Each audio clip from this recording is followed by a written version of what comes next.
ITC, Mr.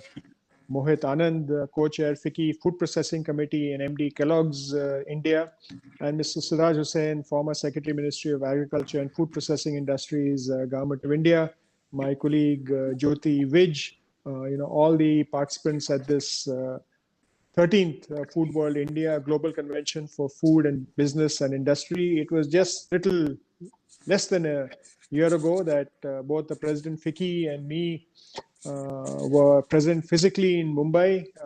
We had the exhibition in the NSE Center, and we had a great conference. I think it was in the Leela, Lalit. I think it was there. And I fondly remember the sessions that were there. And I think welcome to this virtual convention. And may I hand it over to Jyoti to moderate, Ms. Jyoti Vij, Deputy Secretary General FICCI, to moderate and take forward the opening session. Jyoti, over to you. Thank you so much, SG, for your opening remarks, and welcome everybody to the 13th edition of the FICCI Food World here, and welcome all the dignitaries. Thank you so much, Mr. Joshi, for making the time out to join us this morning. You've been extremely supportive to the industry, even in the most challenging time. And I must say the industry itself has really withstood the biggest global health and economic crisis and emerged stronger in these challenging times. And I think government in this period, in last 1 year itself, in the Atmanirbhar package as well as otherwise, has really shown its commitment to make sure that the industry really grows stronger, and India becomes the food basket of the world. And so I would also like to inform you that in this particular conference we have amongst ourselves a wide cross section of industry from across the country as well as from outside India. And also, I would like to apprise you that on the sidelines of the convention, they can also visit India's first virtual research and development expo on the Indian food processing sector. This is on the virtual platform of FICCI itself. The same platform you can get into the exhibition sector. This was a expo which we had launched with MOFPI. It was actually a MOFPI program. And we have taken the liberty to extend it. This was done in January, so we've taken the liberty to extend it even at this forum, and we shall be also kind of putting it up at the other similar forums as and when we have it. So please do visit. This is a very interesting exhibition. So with these words, may I now hand over to Mr. Hemant Malik, who's the chair of the FICCI Food Processing Committee, and of course in his own personal capacity at ITC heading the food division. So Hemant, over to you, and thanks for all your support and guidance in putting this together. Thank you very much, Jyoti, and a very good morning to all the ladies and gentlemen who are on this conference. Indeed, it's my pleasure to welcome Mr. Joshi, the Additional Secretary, MOFPI, for his presence here. He's been with us in this journey, very closely working with us, and we are really grateful to you, sir, and to your team for all your support. Very happy to also welcome Mr. Siraj Hussain, former Secretary MOFPI, for his guidance and actually being part and parcel of suggesting to us in terms of how we should actually be going about. This is the 13th edition of Food World India. I'm told that almost 1,350 participants are there. That is the beauty of the virtual world, where there is no limit to space in the conference room, so to say. This platform has evolved as a forum for originating thoughts for policy formulation and also a mood reflector of the sector. And what is interesting, if you were to look at the various sessions that are planned over the next 2 days, we are talking about in terms of how we look at the future of food processing industry and how food brands are actually going to be driving both the consumption trends and therefore the opportunities that will come up along with that. We do realize that from a consumer perspective, building trust is an area of focus for the industry and for the government. And the session after that will focus in terms of how can we synergize both the government and the corporate initiatives around that. Tomorrow we have a very important session, which is in terms of the untapped export potential. We believe that Indian food market, the packaged food, which is just about 10 or 12% of the total opportunity, has a very, very small role to play in the global export market. But I think we are sitting on huge opportunities. We are the largest producer of so many, agri products, and the industry, the food processing industry, is at the cusp of agri and industry. And I think processed food and export potential in various sectors is an opportunity that is getting discussed in the sessions tomorrow. Sustainability and wellness beyond COVID-19 is another important session for tomorrow, as well as in terms of what are some of those technology-related emerging trends that we see. So we have a packed today program, and I'm grateful to all the participants and all the speakers who are going to be taking out time to be part of this. Sir, in terms of, I'll focus just on two broad areas in my morning talk. One is we do understand the importance and the potential for the food processing industry, and we are really happy to see that the government of India um, and the resonation with the vocal for local call of the Prime Minister and the launch of the production linked incentive scheme is that the food processing industry has been included into this. I think it's a phenomenal step. I'm told that there is a budget of 10,000-12,000 crores which has been kept for it. Um, I'm sure all of us will be very keen in terms of how we can take this incentive forward and become global players.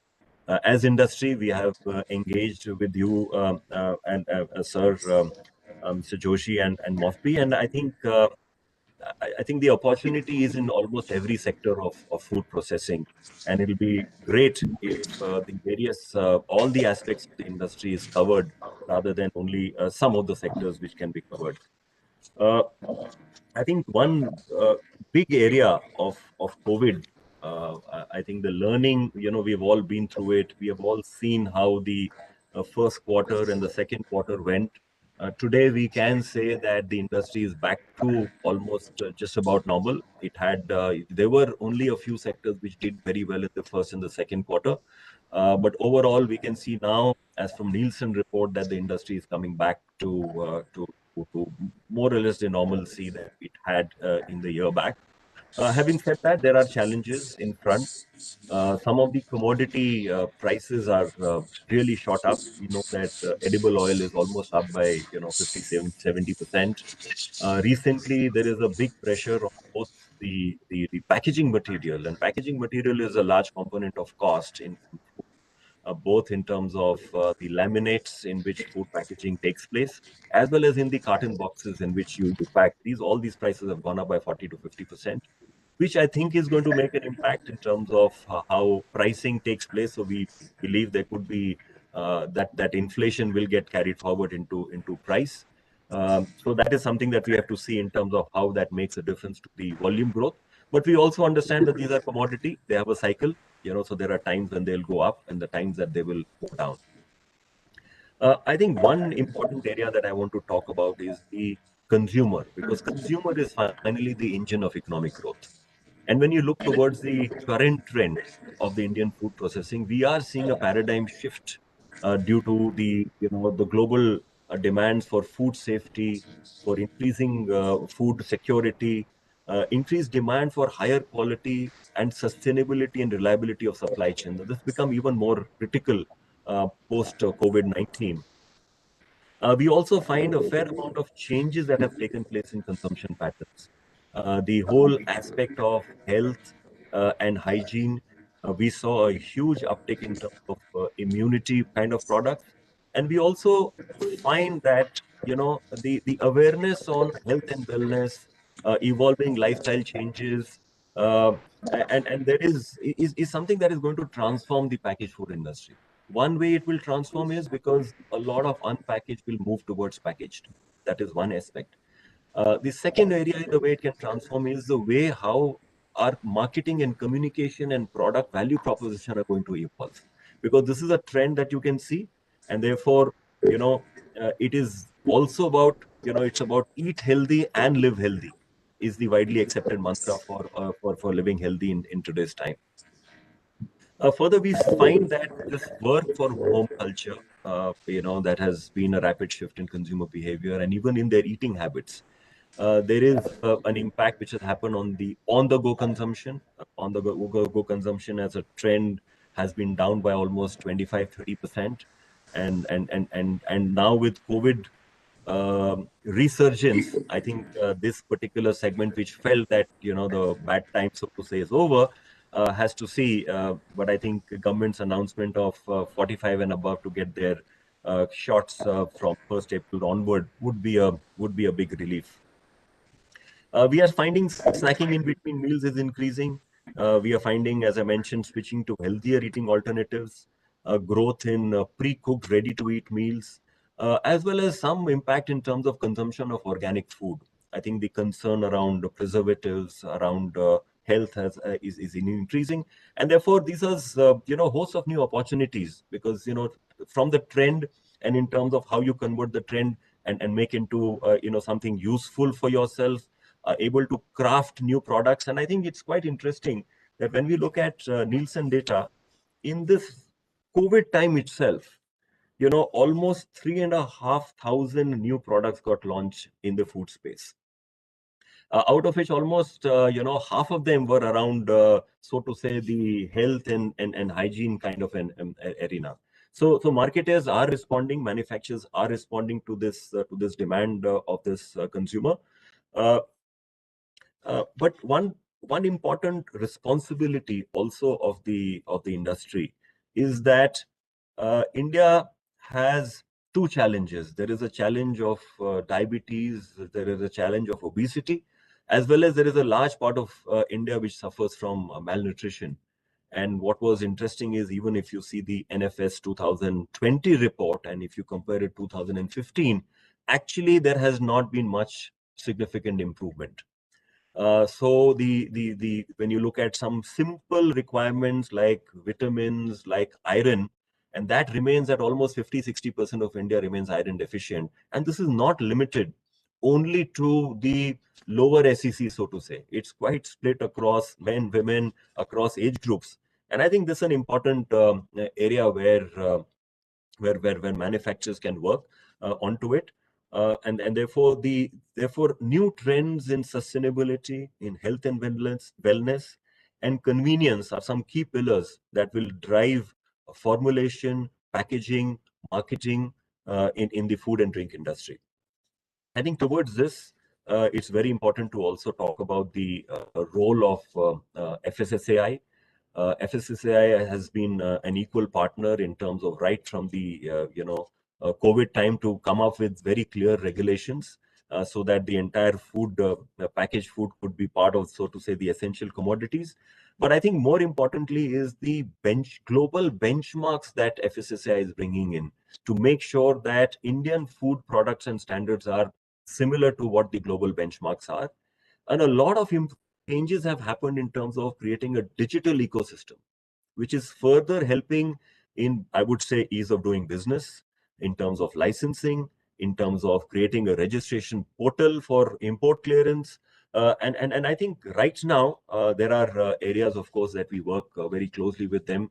There are two, one big area, which is on HFSS food, high fat, high sugar, and high salt content. There was a discussion on taking a WHO CRO model, which was actually more for advertising and not for product. So I think over the discussions, people have realized that if you were to do that, you would find that every packaged food will be coded red, and therefore that will lose the significance of what is red and what is orange and what is green. And I think the industry is working with both the NGOs and the FSSAI to come with a framework which looks over the years in terms of how it needs to evolve. The second large area of activity from food processing industry is going to be around plastic. The reality is that packaged food cannot survive the test of time without making sure that it is, it needs to have a shelf life anywhere between 3 to 6 months. And that is the wonder material, which allows your product to, without getting spoiled, to reach the length and breadth of the country in that form. So it's a very, very important ingredient. However, what is it that we can do as producers, as users, as brand owners, is in terms of working towards the entire EPR initiatives. And again, a lot of clarity is important, so that uh, uh, if when newer regulations keep on coming every 6-8 months, it becomes very difficult to follow them, because it's very simple to say stop using it, but if you stop using it, that will completely stop the industry from operating. It's about how do you reduce the usage, how do you increase recyclability, right? And how do you create a system which actually collects? And I think there, what is will also be very important will be consumer education, because the recycling can only take place if segregation happens. Segregation has to happen right from the homes. And I think, therefore, working to create that understanding amongst consumers, that why it is so important to segregate the balanced waste with plastic waste, so that a complete virtuous cycle can be created of this plastic, so that it can get recycled. And I think today, with technology, every form of plastic can get recycled, either in terms of whether it is single layer monoplastics or even multi-layered plastic. There are opportunities of using it even in road construction, or reusing it, and there is discussion happening in terms of what percentage of recycled plastic can be used. So this is an important area that is that will be relevant for our group.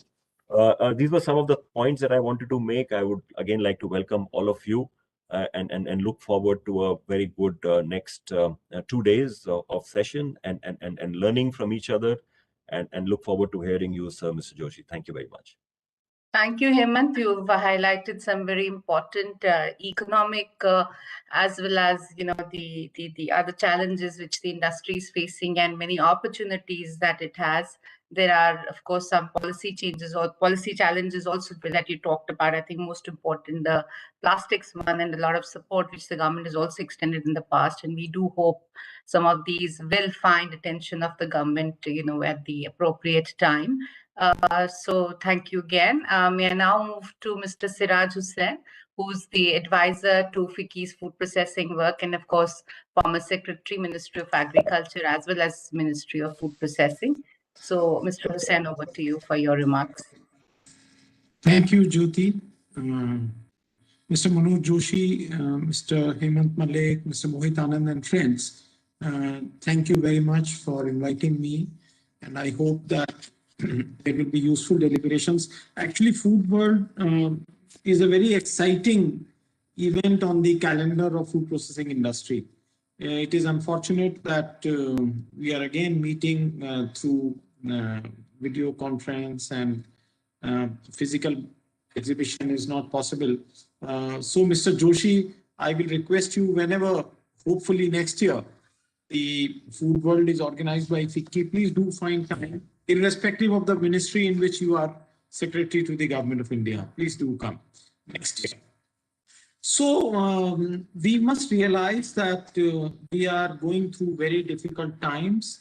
And even though the newspaper headlines and our media is not showing, but about more than 1/3 of the auto debits from the bank accounts of people who pay their installments, etc., are bouncing, which means about 30% of even the richer sections of society are not able to pay their dues.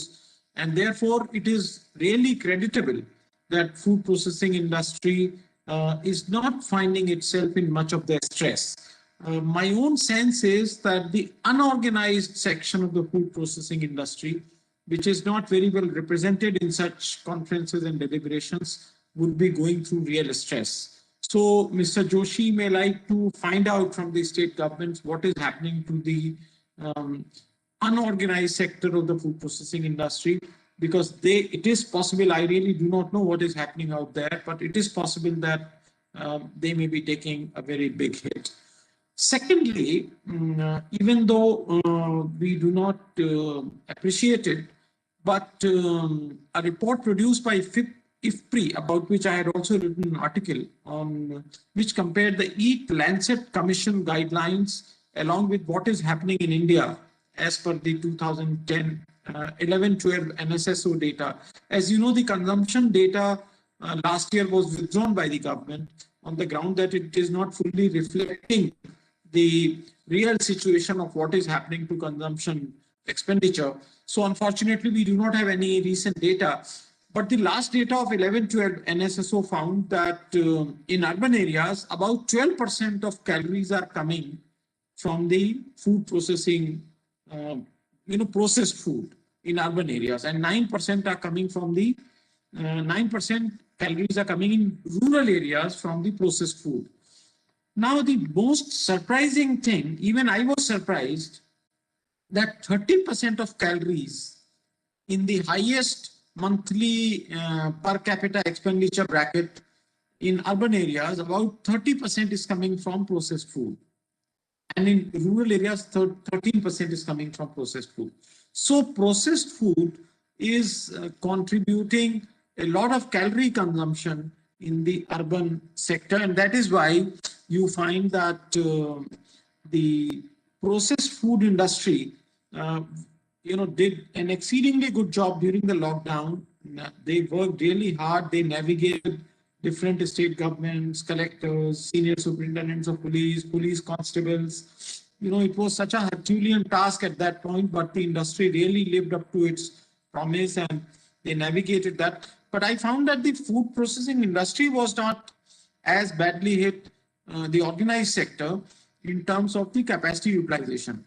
And even in the first quarter, by the end of June, the capacity utilization had already reached 65-70%. And later on, of course, it recovered. And it is also reflected in the share prices, even the ITC. We are happy, Mr. Malik, that ITC prices are also going up on the stock market. So it seems that the industry is recovering. Now, we realize, having been Secretary of Food Processing, that the real change which is coming and which will come, which we are expecting, will be from FSSAI. So just waiting for Mr. Joshi to finish his call.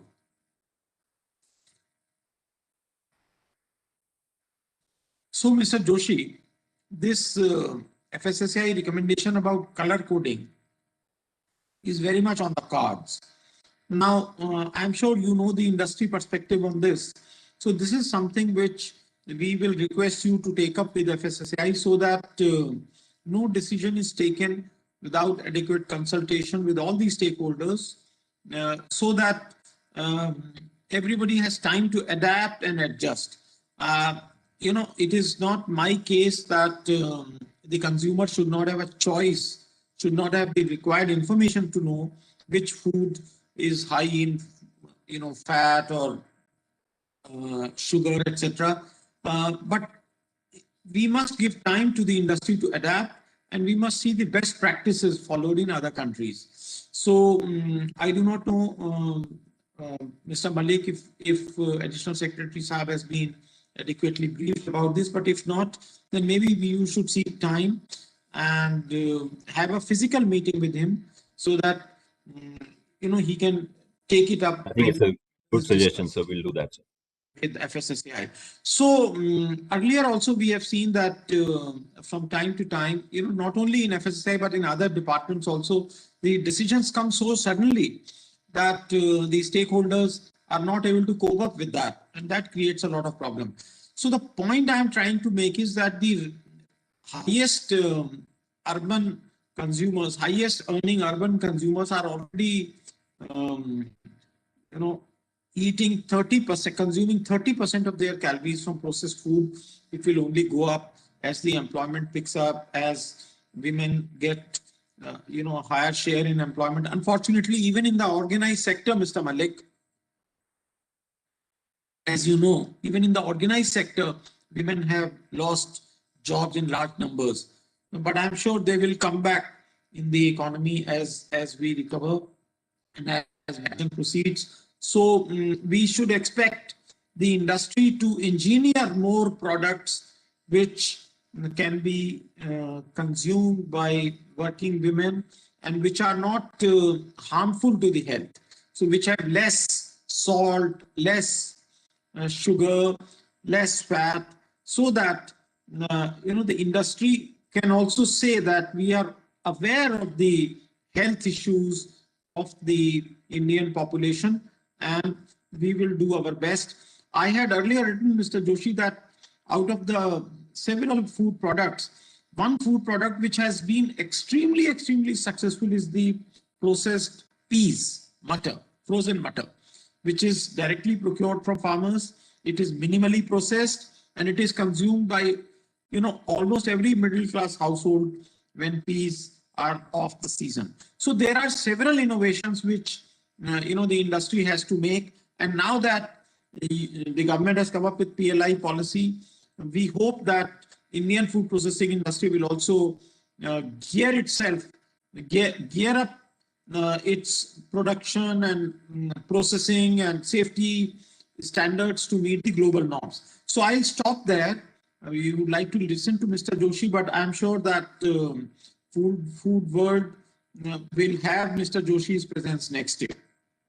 Thank you. Thank you, Mr. Hussain. You did point out, the one of the key challenges on the color coding, which is there, and we will have a discussion with Mr. Joshi in detail. And of course, the very innovative way in which the food processing industry really managed through the current crisis that we're facing. I think that's really been commendable. It's time that we look at our chief guest, Mr. Manoj Joshi. Mr. Joshi, we all know, is an IAS officer, currently Special Secretary.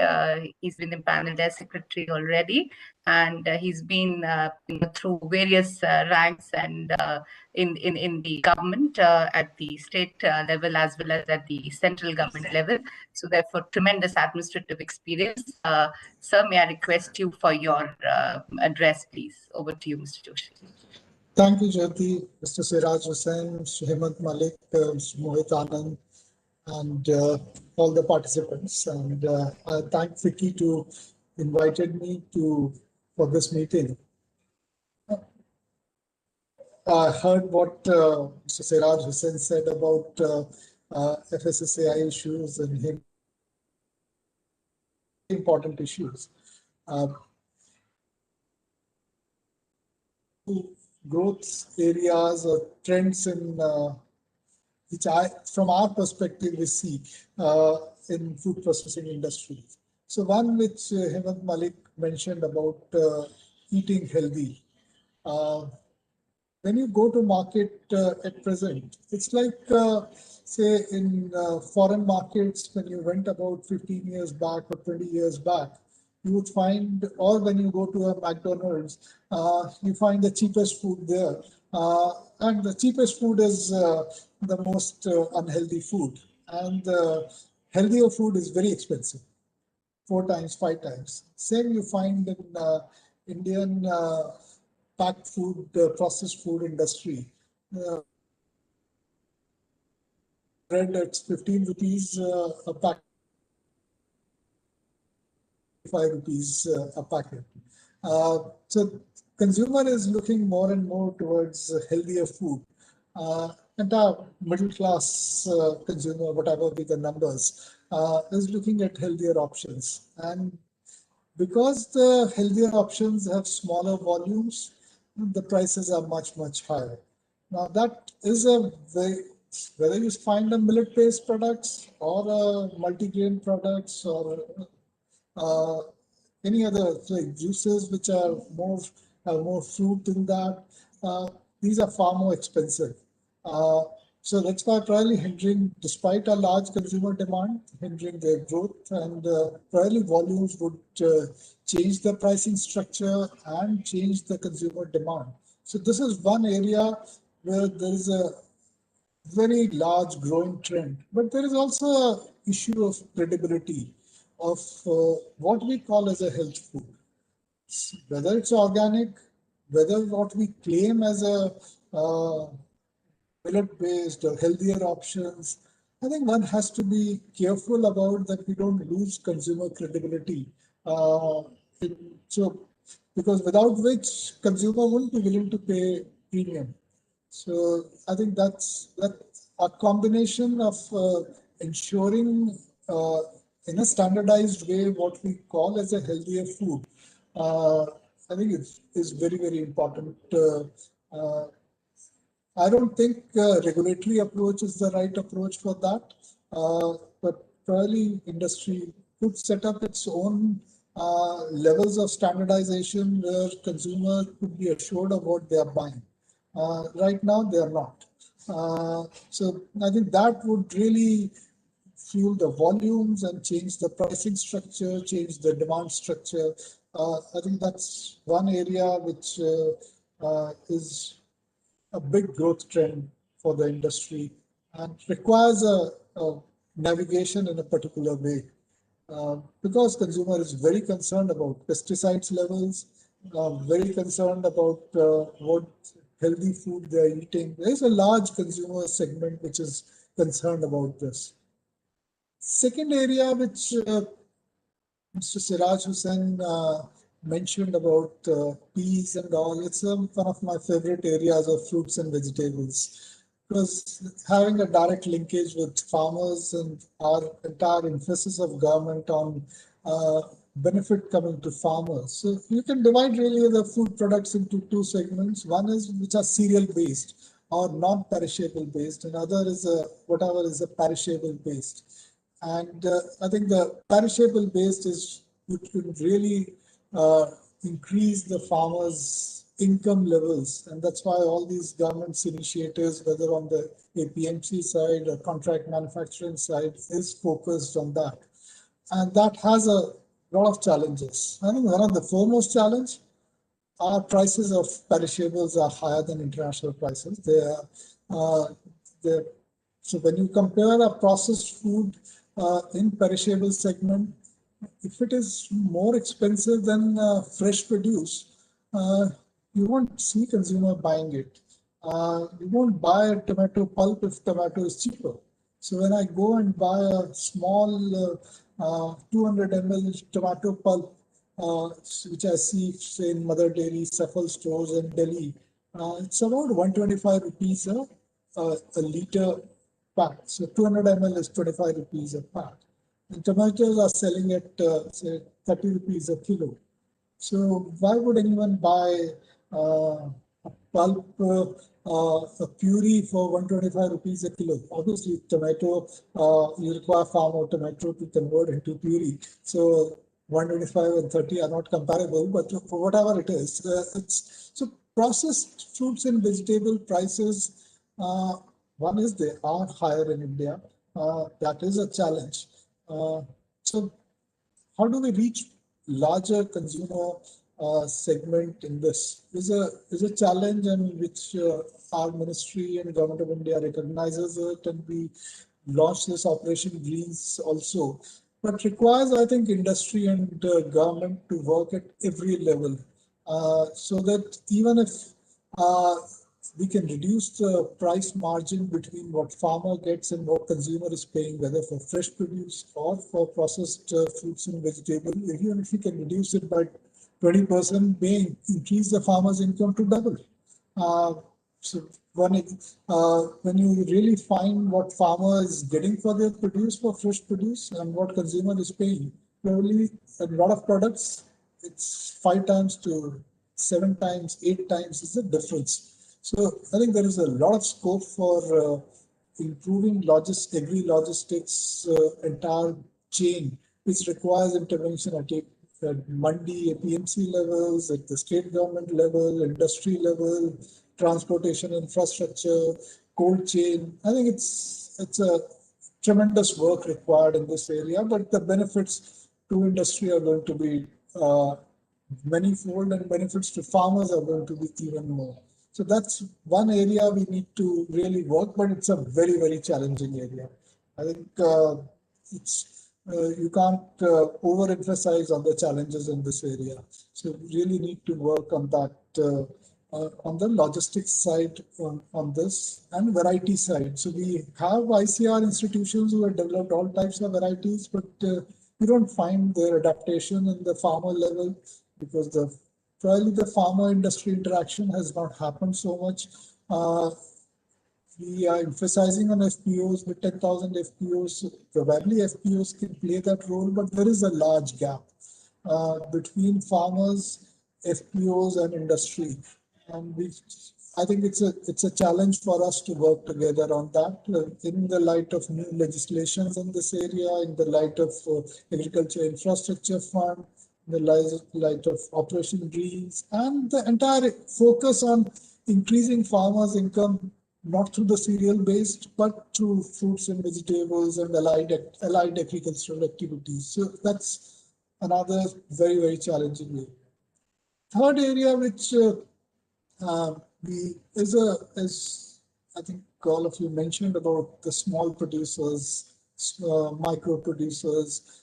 It's a very large segment, particularly for employment generation, even if not so much for the total production, but I think employment generation by small producers, small food-based producers is one of the largest components of our SME industry in the country.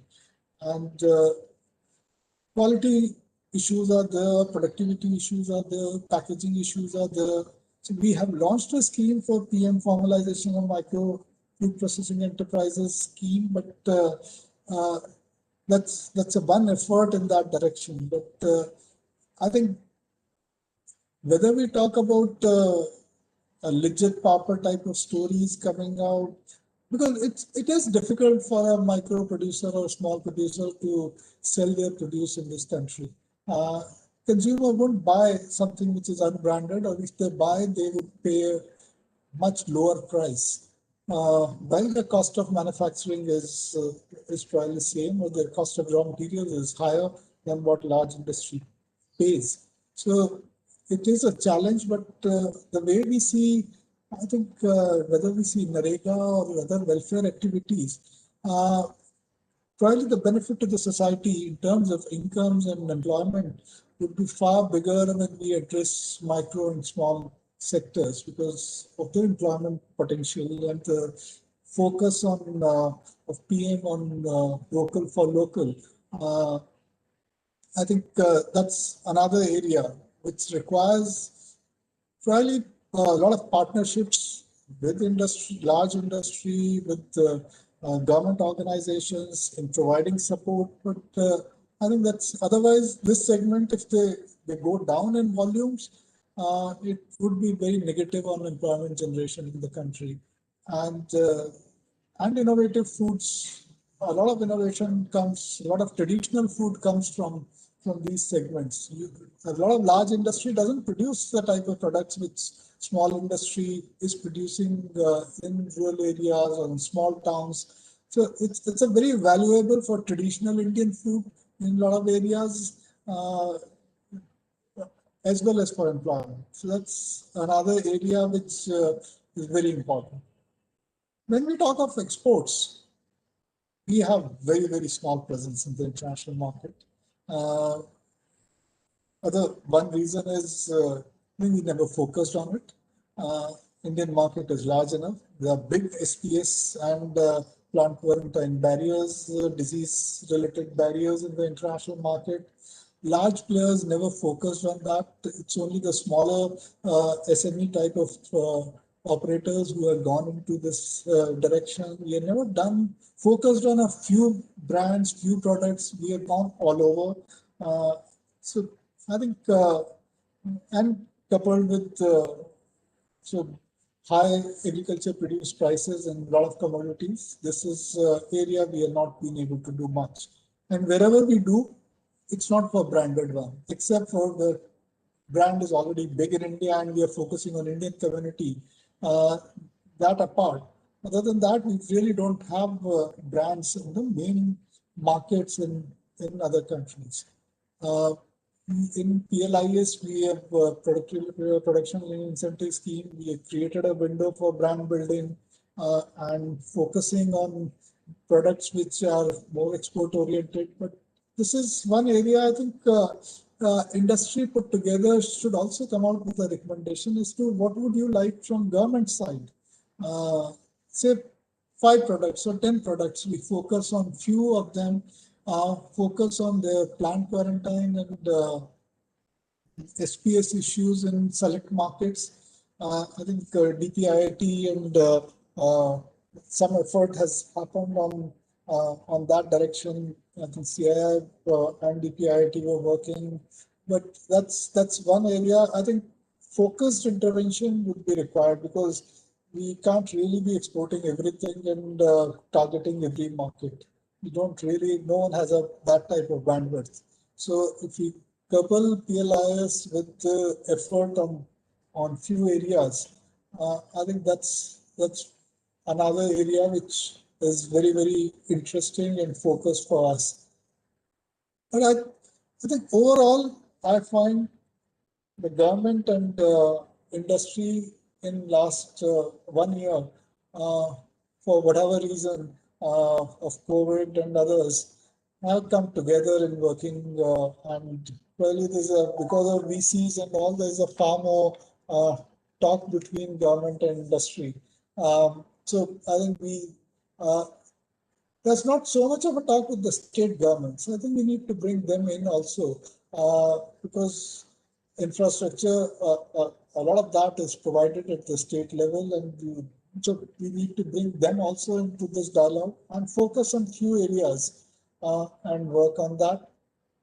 The point Mr. Siraj Hussain made about FSSAI, it's not. We had a discussion with FSSAI on that issue, and yeah, it's a very challenging area. Labeling. It's not appropriate for me to comment with my personal views on this subject, but yeah, I think even if you go to implement it, it has so much of challenges, and because a lot of our traditional food, whatever we say, from the classical health perspective, is not healthy. If you are eating some mithai or namkeen, traditional Indian product, yeah, if you're eating the small quantity, it's fine, but you can't call it as a healthy food. So Friday, every mithai or every fried Indian namkeen would get classified into unhealthy category. So, and even outside packaged food, we do eat healthy as well as unhealthy food. So whether it's a samosa or kachori, when you eat, you can't qualify them as a health food from any angle. So it has challenges. Burger is not the only, or pizza or burger are not the only unhealthy food. We have our own lot of unhealthy foods also, which we really enjoy. And as long as they are in small serving portion size, we can afford that much of unhealthy. So yeah, it is a very, very challenging area. And unless you think through, you can't implement it. So whichever way we come out, it has to be a very implementable way in the entire labeling issue. And same for the plastic issue, which Hemant mentioned. So when I was in Kerala, we were debating this issue of plastics a lot in 2 areas which we thought, one is the government dairies. In Kerala, it was Milma. They sell all their milk in plastics. And so whether we can provide incentive to increase the prices of the milk by a rupee and give a 1 rupee back to any consumer who brings an empty packet or sachet at whatever places, and let private industry come in and to collect it. So similarly for, we also had government beverages corporation selling liquor with the plastic bottles, and talking about an initiative to, again, with the private industry collecting it, not the company which has manufactured them, but anyone else, and getting a 1 rupee, 2 rupee return on that, which you find, I think It's a trend in a lot of other countries, particularly European countries, have been there for the last 20, 30 years or even longer. Earlier, it used to be for glass bottles. And we need to, I think that is one of the very effective ways. But yeah, it's a asking the company which has produced that to take it back is just not practical. I think you need to develop alternative systems for collection of the plastic, because plastic, without plastic, you can't really sell a lot of food products. But yeah, but must say that last 1 year of COVID time, food industry has been one which has really stood up and yeah, it's the way things happened. It's not that industry initially, whatever bottlenecks were there, they were able to overcome that, and was not. It's one of the industries which is least affected in these COVID times. Though institutional sales to restaurants and catering, I think that is severely affected and will continue to get affected for some time. And that must be a very large segment of those bulk institutional sales is a very large segment. So consumer sale is not the only segment that is not affected, but institutional sale, all this what you call for catering and restaurant is very severely affected. Entire tourism industry related things are very severely affected. So it would take some time for that to recover. But industry has done remarkably well. But yeah, smaller MSMEs, I don't think any study has really happened to judge or evaluate impact on that. It's, if the FICCI or someone can help us in designing a study on that, we could really fund it and get it done by some third party. So there are a lot of areas where we would like to study the impact of various aspects, like the impact on small sector, small and micro sector in COVID times.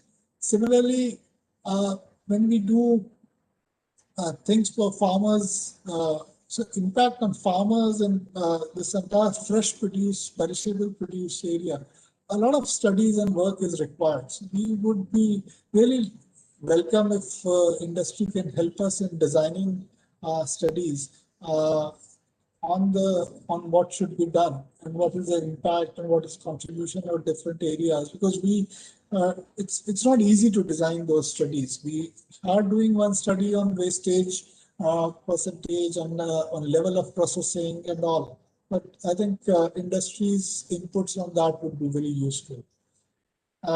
On PLIS, we are, I think, just waiting for final approvals in the government, and we'll be sharing the draft guidelines. So what we thought is we'll share the draft guidelines with industry and seek their comments in the next few days, couple of days, and without giving some parts of it, which we're waiting the final approval from the government. So government works on a system where without waiting for final approval, you can't share things with the industry. So rest of the guidelines, except for those few components, which we have informally discussed with industry, we would share the guidelines and the formats and forms and everything with the industry in the next couple of days and seek your inputs. Because yeah, PLIS is, once we start implementing, then also we'll face a lot of challenges. So the more you are involved in designing the scheme, the better it is to implement it at the implementation stage. So we really look forward to that, as well as any other part on Operation Green Scheme is also, we need far more inputs from industry. We don't want a scheme which industry doesn't find useful for them. After all, unless they invest, nothing is going to happen. So I think we look forward to continued interaction with industry, and thanks to this VC system, interaction is much faster and easier without people traveling. And thank FICCI, Jyoti, and Hemant, and Mr. Mohit Anand, and Mr. Siraj Hussain for organizing this. We look forward to hearing further from everyone. Thank you very much. Thank you so much. This was extremely insightful, and you brought out some of the areas where you think FICCI can work with you. So we'll be most delighted, sir. We had this conversation with you earlier as well. So we'll draft some of the proposals and share with you very shortly. And I must acknowledge that you've been only one phone call away in during this time, and even otherwise for every consultation. So we will keep our requests flowing, and we will keep our all the information which we think we can share with you, and continue the dialogue with you. Thank you so much once again for joining in. So may I now request Mr. Mohit Anand, who co-chairs the FICCI Food Processing Committee and is the Managing Director of Kellogg's India. Over to you, Mohit, for your vote of thanks, please. Thank you, Jyoti. Thank you for that. Sri Manoj Joshi, respected Additional Secretary, Ministry for Food Processing Industries, Government of India. Mr. Hemant Malik, FICCI Food Processing Committee, CEO and CEO of Food Division, ITC. Mr. Siraj Hussain, former Secretary, Ministry of Agriculture and Food Processing Industries, Government of India. Dilip Chenoy, Ms. Secretary General, and Ms. Jyoti Vij, Deputy Secretary General, FICCI. Distinguished guests, senior government officials, diplomats of various countries, industry delegates, and members from research community and media and friends. It is my privilege and pleasant task to propose the vote of thanks today. First of all, I'd like to propose a hearty vote of thanks to our guest of honor, Sri Manoj Joshi, Additional Secretary, Ministry of Food Processing Industries, for gracing the session and unveiling the 13th edition of FICCI Food World India 2021 today, and delivering the keynote address on the occasion. We thank you, sir, for your thought-provoking address and giving motivation to all the stakeholders from food processing ecosystem. Personally, I've always found our dialogues very, very insightful, as Jyoti mentioned. Couldn't agree more with you on the unlock on affordable nutrition. Really, how do we get more nutrition, better nutrition to more people? And I think the exports point, which I would say is one of the biggest challenges, and being on the forefront of that, personally from our company, we found that one of the areas, just to leave you with a thought, is the quality perception of sourcing from India needs to be addressed, and we are working on that. I think at the outset, let me also propose a vote of thanks to members of the FICCI Food Processing Committee for year-round support, and who have helped us steer this initiative with intellectual inputs, participation, and overall support to put this forum together. We are very proud to be here on the 13th edition of this one. Over the years, FICCI's Food World has been one such platform for fostering dialogue and discussions between important stakeholders of the food processing sector, the government, and the industry. It works as a bridge and a forebearer of what is to come. Going forward, we look forward to deliberations touching upon identifying emerging business opportunities, new avenues of growth in the food processing ecosystem, and going beyond the COVID-19 era. I am sure that the two-day convention will come forward with many new ideas that will boost the growth of Indian agri-food processing sector, and at the same time enhance farmers' welfare and sustainable food ecosystem in our country. I'm confident that we can work together to make this possible. I once again thank you all for joining us today. Back to you, Jyoti. Thank you so much. So with this, we come to the end of the inaugural session of the Food World. We'll be getting into the other sessions shortly. So thank you, everybody, for being with us this morning. Thank you, Mr. Joshi, and everybody else.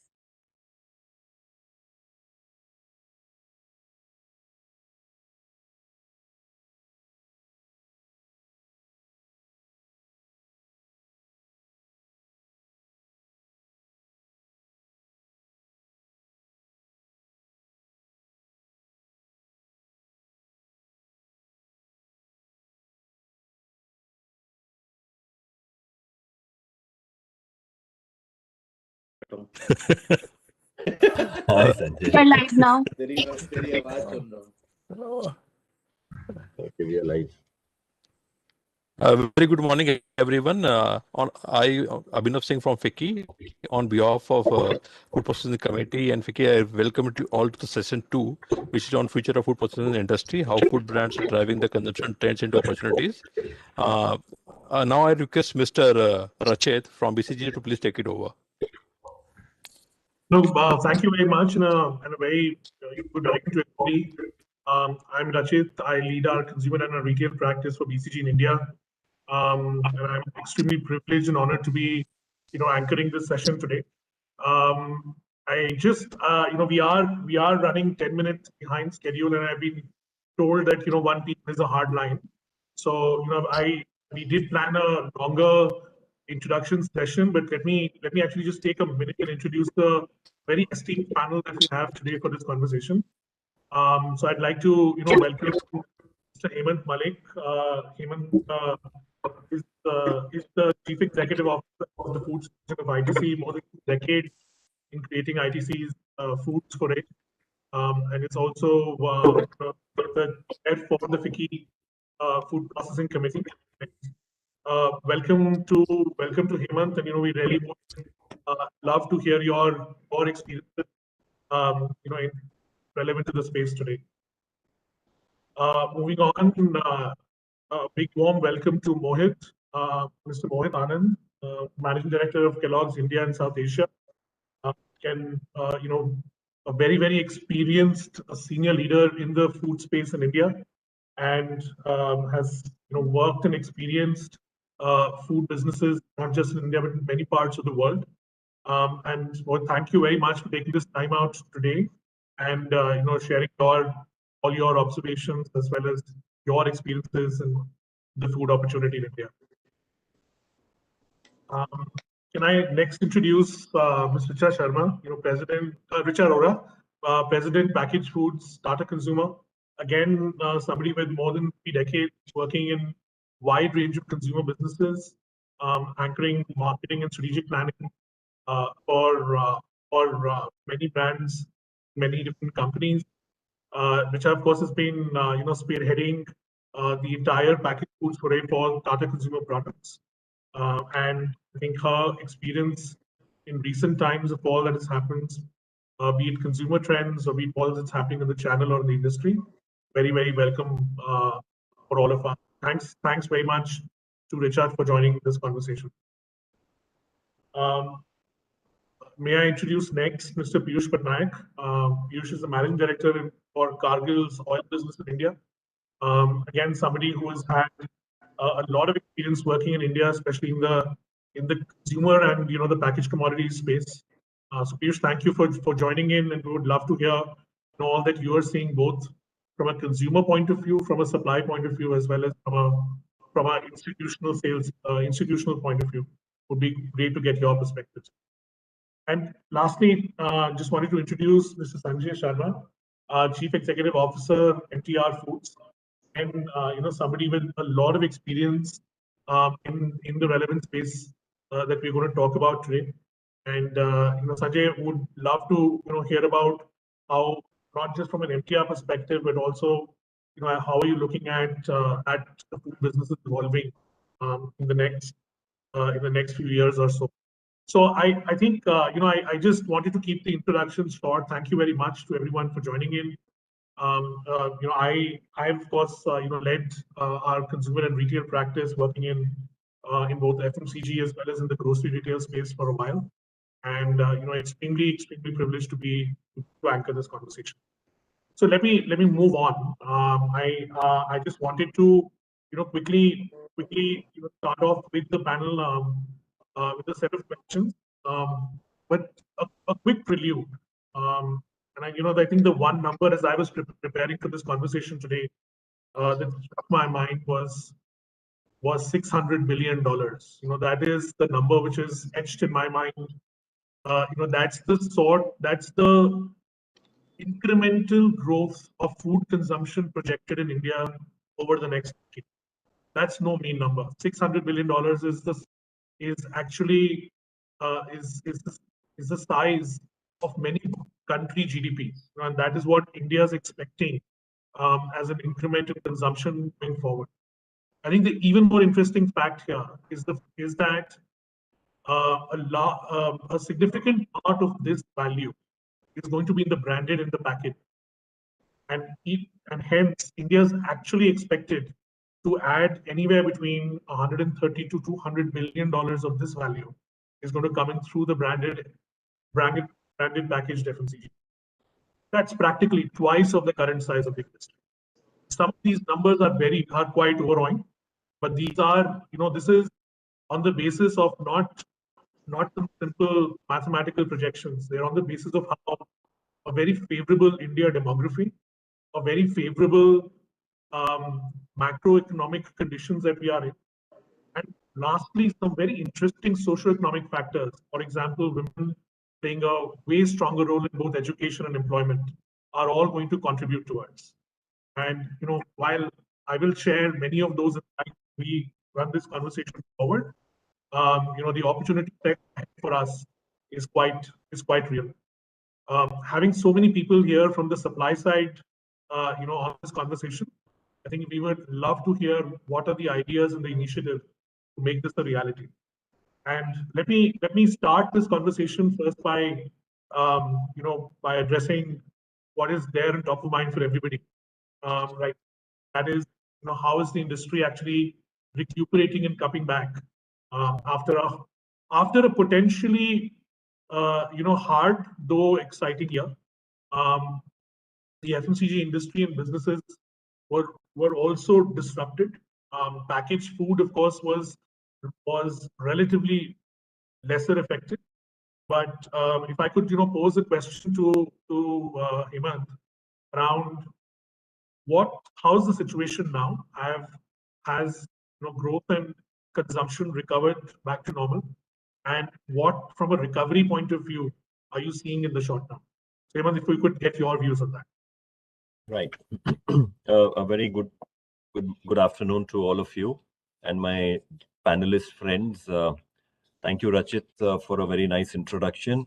I know we started 10 minutes late. Maybe we'll give you the 10-15 minutes extra, right? So that you can make sure that everybody can get the points across. Firstly, I think I was quite bowled over by the number that you have said about 600 billion and about 100 billion opportunity in packaged food. Please do share the number that how you come to that, because I think that is suddenly made me very, very excited about, and we'll have to start doing a supply chain and capacity planning. But I just hope it's not just a consultant number, right? And I hope it is based on some good insights. I think coming to your specific question, yes, this has been quite an eventful year, particularly for all of us in the food processing business, because we were the essential commodity and we had to be up and cracking from day one. And I think, yes, I think it's just about a year now since the lockdown had happened. It's been a phenomenal learning experience for all of us, right? In terms of suddenly we realized how agile we can be. With a lot of support from, in fact, we were with in the previous session with Mr. Manoj Joshi from MOFPI, and I think we got a phenomenal amount of support to get going. Having said that, when you look at Nielsen numbers, when you look at, some categories just were off the chart, but at the same time, there were many categories which just did not happen, right? The out-of-home consumption completely got destroyed. For some period of time, the hotels, restaurants, not all of them were closed. So I think that if you looked at it, there was almost a 20% drop that happened in that quarter of April-June quarter. After that, we are finding that yes, there has been some recovery that is taking place. In fact, when you look at the latest quarter, October, November, December, it is showing that we are almost back to where it was. Having said that, when you look at the multiple categories, and we have some opportunity because we work across categories, there are many categories which are way ahead of where they were into last year. Even the on-the-go consumption categories have come up. Now, Rachit, what becomes very difficult to actually give a view is that is the whole category up, or is it because there has been some interplay that has happened between players, right? And if there were categories which were only dominated by small players, have they been able to come back? In certain places, they have done even better than packaged than large players. But I think the inflation is now catching up. I think when you look at the impact in terms of edible oil, Piyush is smiling, he's happy with that. But if you look at for all of the other users, it's a big play as well as impact when it comes in terms of the packaging material, the CFCs. I think that's a hit. So today we can say it seems to have come back to normal, but then we have coming back with certain other kind of headwinds that are coming in. But overall, if what you have said is right, I think we are sitting on some very bright future for the industry. Got it. And since Hemant, you pointed towards Piyush, let me ask him, as somebody who has got both the B2C as well as the B2B2C view on recovery of demand. Piyush, your top thoughts on how are you expecting things to play out going forward? No, I think I echo a lot of what Hemant just said. The household consumption went up and continues to be robust. We are seeing it quarter on quarter on the syndicated data points and also in terms of our internal figures. Out of home is still not back to where it was. Our best estimate is that it's somewhere between 60 to 70% of where it was pre-COVID. That again is also very different in different geographies, different in different class of out-of-home consumption. So it's patchy. The last couple of weeks, the number of cases going up is a bit scary in terms of maybe it will slow down the pace of that recovery. Household consumption, I'm of course equally excited by a 600 billion number, but yes, there is a clear trend on the consumption being strong, and we are seeing that to be that continuing to be true. To Hemant's point on inflation, yes, I think that's a real danger today, because I think it is, particularly for edible oil, it has just gone out of hand. We haven't seen a year where baseline product prices have moved up by 60 to 80%. We haven't seen that in the last 30 years in this industry. So something is dramatic, and it worries, because that kind of an inflation has clear impact on consumption being dampened. It's not perfectly inelastic, right? In spite of being an essential commodity and an essential ingredient for cooking in households, it's not completely inelastic. It still has, we are seeing dampening of demand due to the baseline inflation in product prices. So these are the two worries. Supply side, we are still better off. And on institutional demand, of course, thanks to all friends on the call, it's robust. It's coming back to, it's really, I don't need to talk about how good the packaged food industry growth has been in the last few quarters. So nothing to complain on the pure play B2B side of the consumption, at least in last 2 quarters.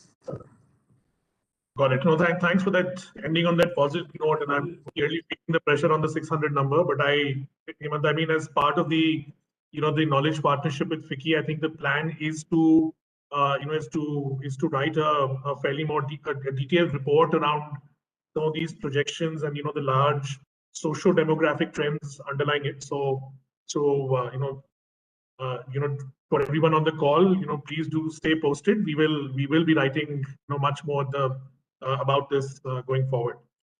Let me take the conversation towards the consumer at the heart of this session. And we know that consumer behavior is driven both by a combination of perception and anxiety and cash in the pocket.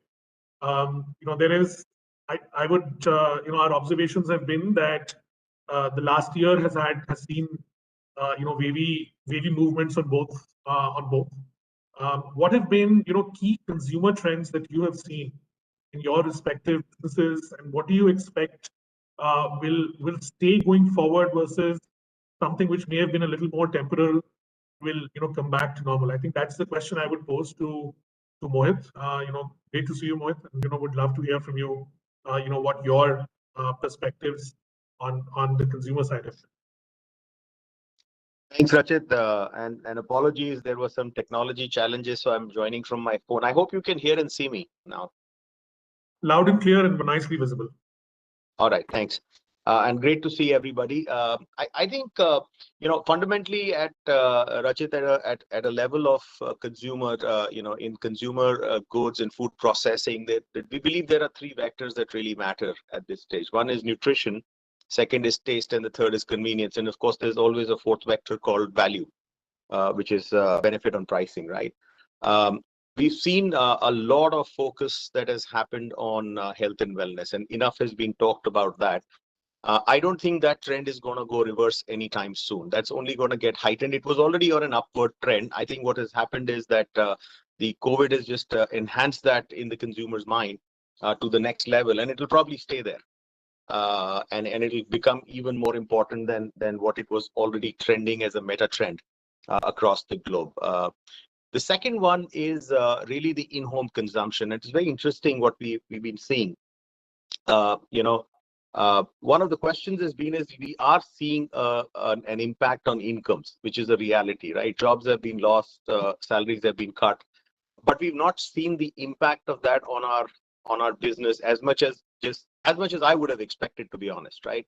Having lived through sort of 2 recessions in my career, I thought it's going to be harder than that. And one of the reasons for that we are figuring is that because of the in-home and the lockdown, the saving rates has gone up because the incomes are not being spent on things which were discretionary: travel, eating out, entertainment, shopping, retail. These were big parts of people's spending budgets.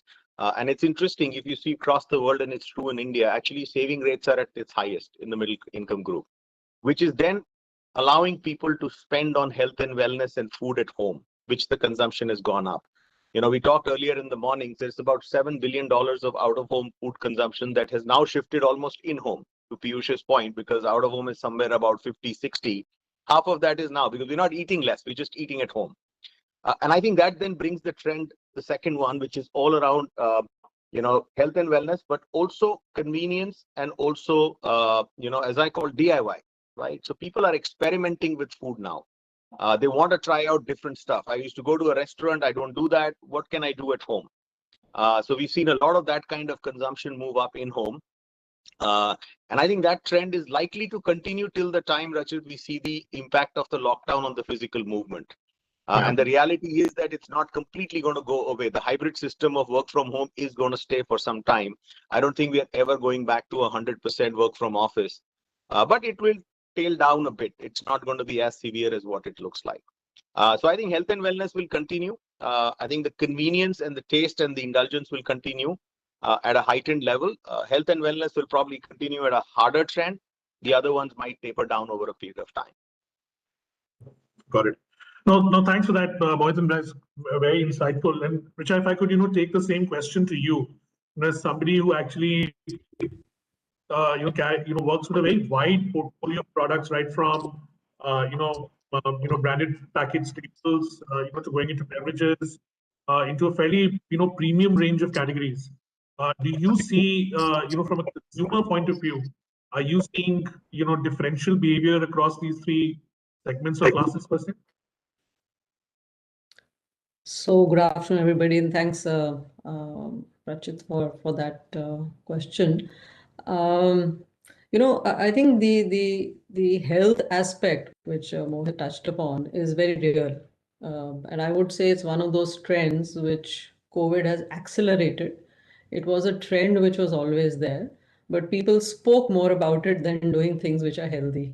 I think the pandemic has, in a sense, nudged people to acting and eating more healthy than they've done in the past. In India, we tend to still, a large segment of the population and consumers tend to talk more about health than actually eat healthy. And I think that is something which has changed. And given that, the pandemic, this is only one pandemic, and the expectation is that there are going to be more such severe pandemics. I think health and wellness is certainly something which is very much going to be there.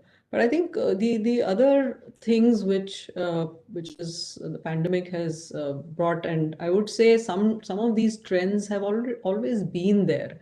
Whether you talk about health and fitness, whether you talk about convenience, or you talk about a renewed interest which you're seeing in traditional Indian food, or sustainability, or whether it's even the adoption of digital, which goes beyond just foods. I think these are things which had been happening in some ways at their own pace, and COVID has accelerated these. So if one were to talk about this whole bit about, the unbranded to branded conversion, and again, this no access to eating out or even ordering in the initial days of the pandemic, and in-home food preparation and consumption becoming very important, we saw actually a growth for us across all the staple food categories: salt, spices, pulses. And then you look closely at the data and you see that, salt, which has largely become, what shall I say, a branded category over a period of time, a very small part of the market, let's say about 8 to 10% was unbranded pre-pandemic. But that rate of conversion to branded has accelerated almost 3x.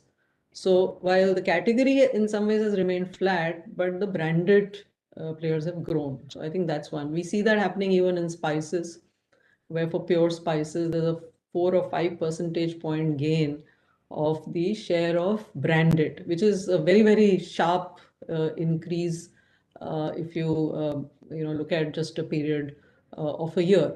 So on the back of this, we of course we were starting with poha, which is again a very largely unbranded category. Only 5% of the market is branded, and we've kind of taken that to expand the range, red poha, regular poha, so on and so forth, because that's an opportunity for anyone who's in the play of staples and foods. The unbranded to branded is going to be an accelerated opportunity, I would say. Talking about, I think, digital briefly, because while it's not specific to food, but it does impact how you're selling food and how people are consuming food and what they're looking for when they're talking about food. I think it's getting more, I would say, hardwired in the consumer psyche, and the digital acceleration is on 3 fronts.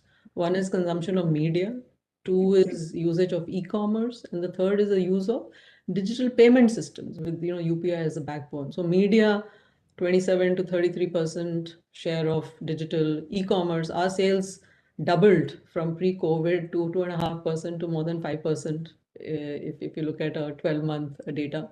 If you look at UPI transactions, in November, there were 2.2 billion, which is 3x over the pre-COVID period. So the comfort with digital is becoming very high. And this is certainly one of those things which is here to stay, from the office wala to the sabzi wala, you could say. And now with the thrust on digital vernacular is opening up a large segment of consumers. So that big number which you spoke about, which all of us kind of have registered very well, I think the digital access to them with vernacular, with opportunities coming in even pockets and areas like UP, which one would have not thought I can give you great access on digital. So I think that's a very, very key area and trend, which has again gotten accelerated.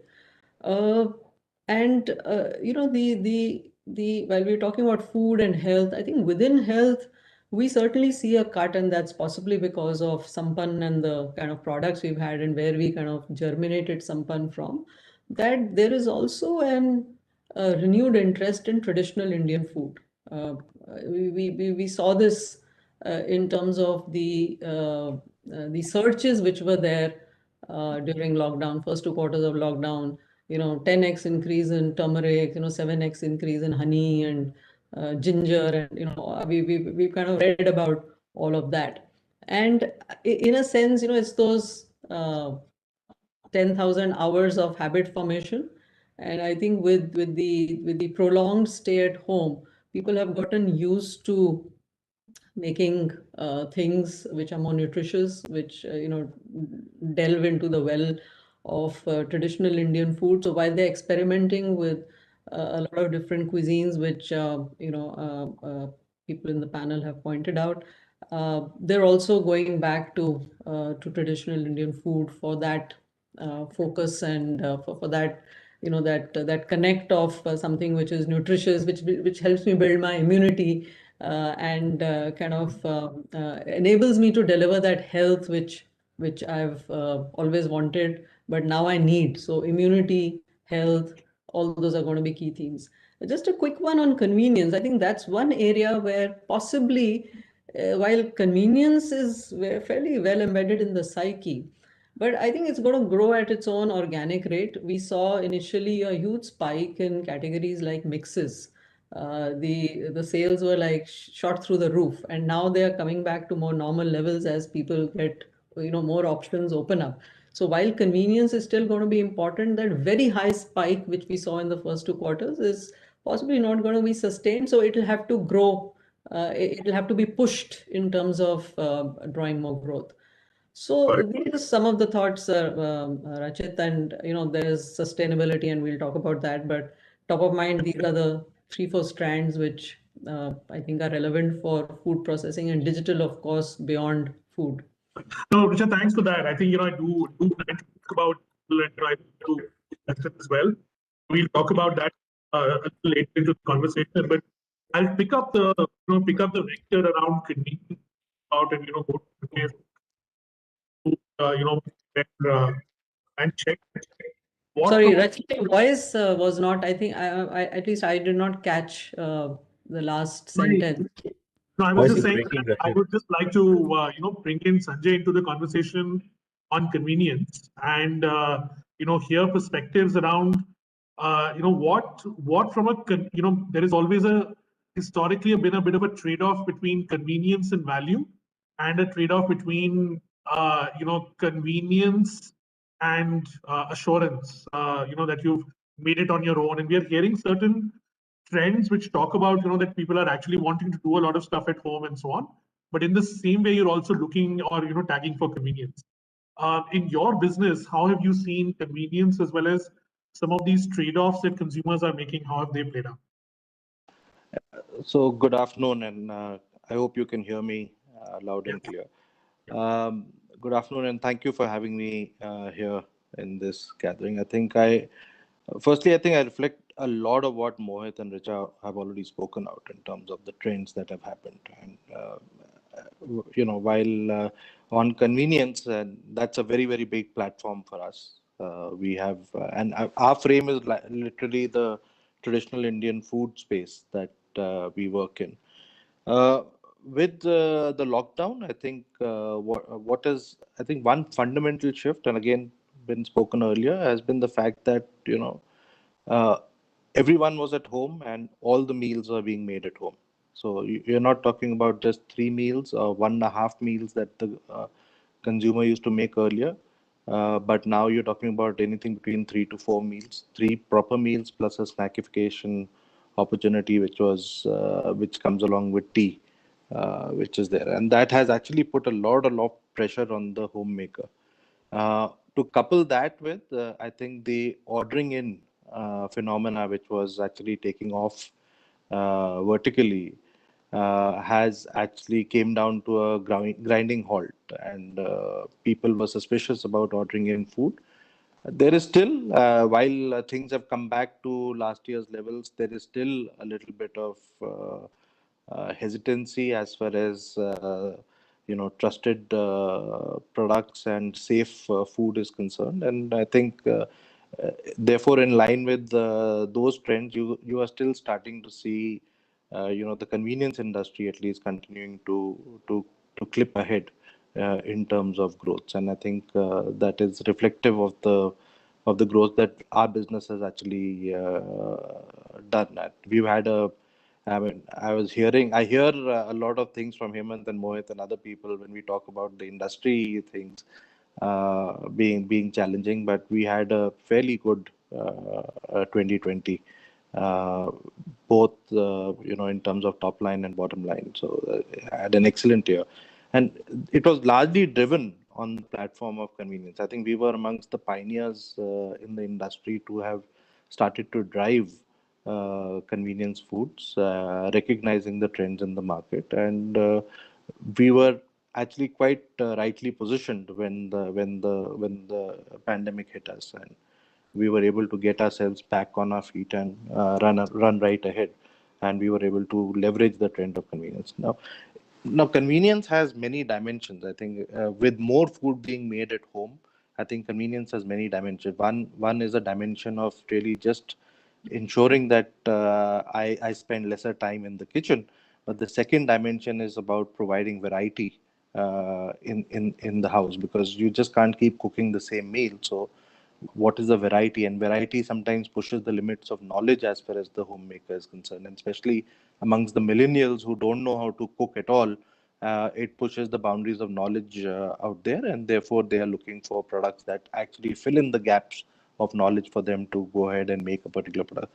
The third dimension that convenience also fulfills is indulgence.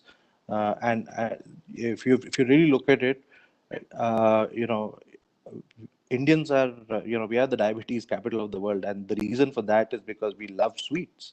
we absolutely love sweets. And when the pandemic hit, the essential habit was to buy sweets from, let's say, the corner shop, where you are no longer trusting the quality of sweet and the fear of safe food. So sweets as a indulgence as a dimension actually also exploded during these times. I think a lot of us, I tend to focus on health and wellness, but a lot of us also, we are in the business of actually giving the consumer what he wants and what he needs. And there are many dimensions of convenience that have actually now become more relevant to the consumer, and are really good opportunities for growth going ahead. No, thanks for that, Sanjay. I I was thinking about my own question around the trade-off. I think what and some very recent research we did in the space of branded staples, and it was quite interesting to see that branded staples has been one of the most has seen the highest acceleration from a first-time e-commerce users perspective. And historically, if you were to trace back 2 decades of research in that space, consumers will always talk about the lack of touch, feel, aroma as reasons for purchase in the past. And just given the constraint, if they've gone on to experience, it was quite interesting to see that almost 80% of first-time buyers of branded staples on e-commerce actually expressed interest of rebuying the product again on e-commerce, as long as the pricing is right. And I thought that was quite insightful and it was quite it was a big change, from a direction of research that we had historically seen in this. Yeah, I So, think that has happened, Rachit. I mean, that is also in line with what Richard had actually spoken up about that earlier. That there is a need for safe food and trusted brands, and I think anything that was sold in a loose and open form earlier is being there is a sharp movement towards conversion. I mean, we've seen for ourselves, we have seen penetration increase across the entire portfolio of products that we sell. So penetration, and they have jumped up 3 to 4% in terms of penetration, which is quite a big jump that from a penetration perspective. But Rachit, when you see the industry data, actually staples penetration on online channels has come back to pre-COVID levels. So with the other formats opening up, yeah, no, you're right. You're right, Richard. I think, honestly, there have been times where I've been very confident about, projections and crystal gazing you do. I think, these are times when, honestly, you think times before, what is a permanent shift versus what is a temporal shift, and how does the value equation, especially given an inflationary scenario, how does it actually, I won't say, reverse the trend, but at least dampen it, going forward. I do, I think interacting with a wide range of retailers, especially with a high bias on e-commerce, I think you do get to hear all of them talk much more about staples than they used to in the past. Hemant, if I could, just direct the conversation towards you. I think there is a, while in food, there's not a very strong sentiment of demand recovery. I think, but having said that, consumers do have a new set of aspirations, needs, anxieties. And with your portfolio, with a wide portfolio of brands and categories that IDC plays in, what's the thinking, around repositioning some of the brands, around repositioning marketing messages? Do you think that is something that is going to be required to be done if the next wave of consumer growth needs to be tapped in? So I think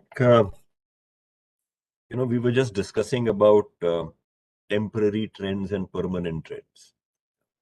Sometimes you see, and one of the advantages or disadvantages of now social listening is that you can find a segment in everything that you do. You'll find there are a certain number of voices that are around that, and therefore it may not be possible for you to pick up every of those trends, so to say, and say this is how I want to respond. So I think there is some amount of work that one needs to say that, okay, and depending upon where your brand is, right, and therefore what exactly do I can bring as a response to what we are citing from consumer perspective.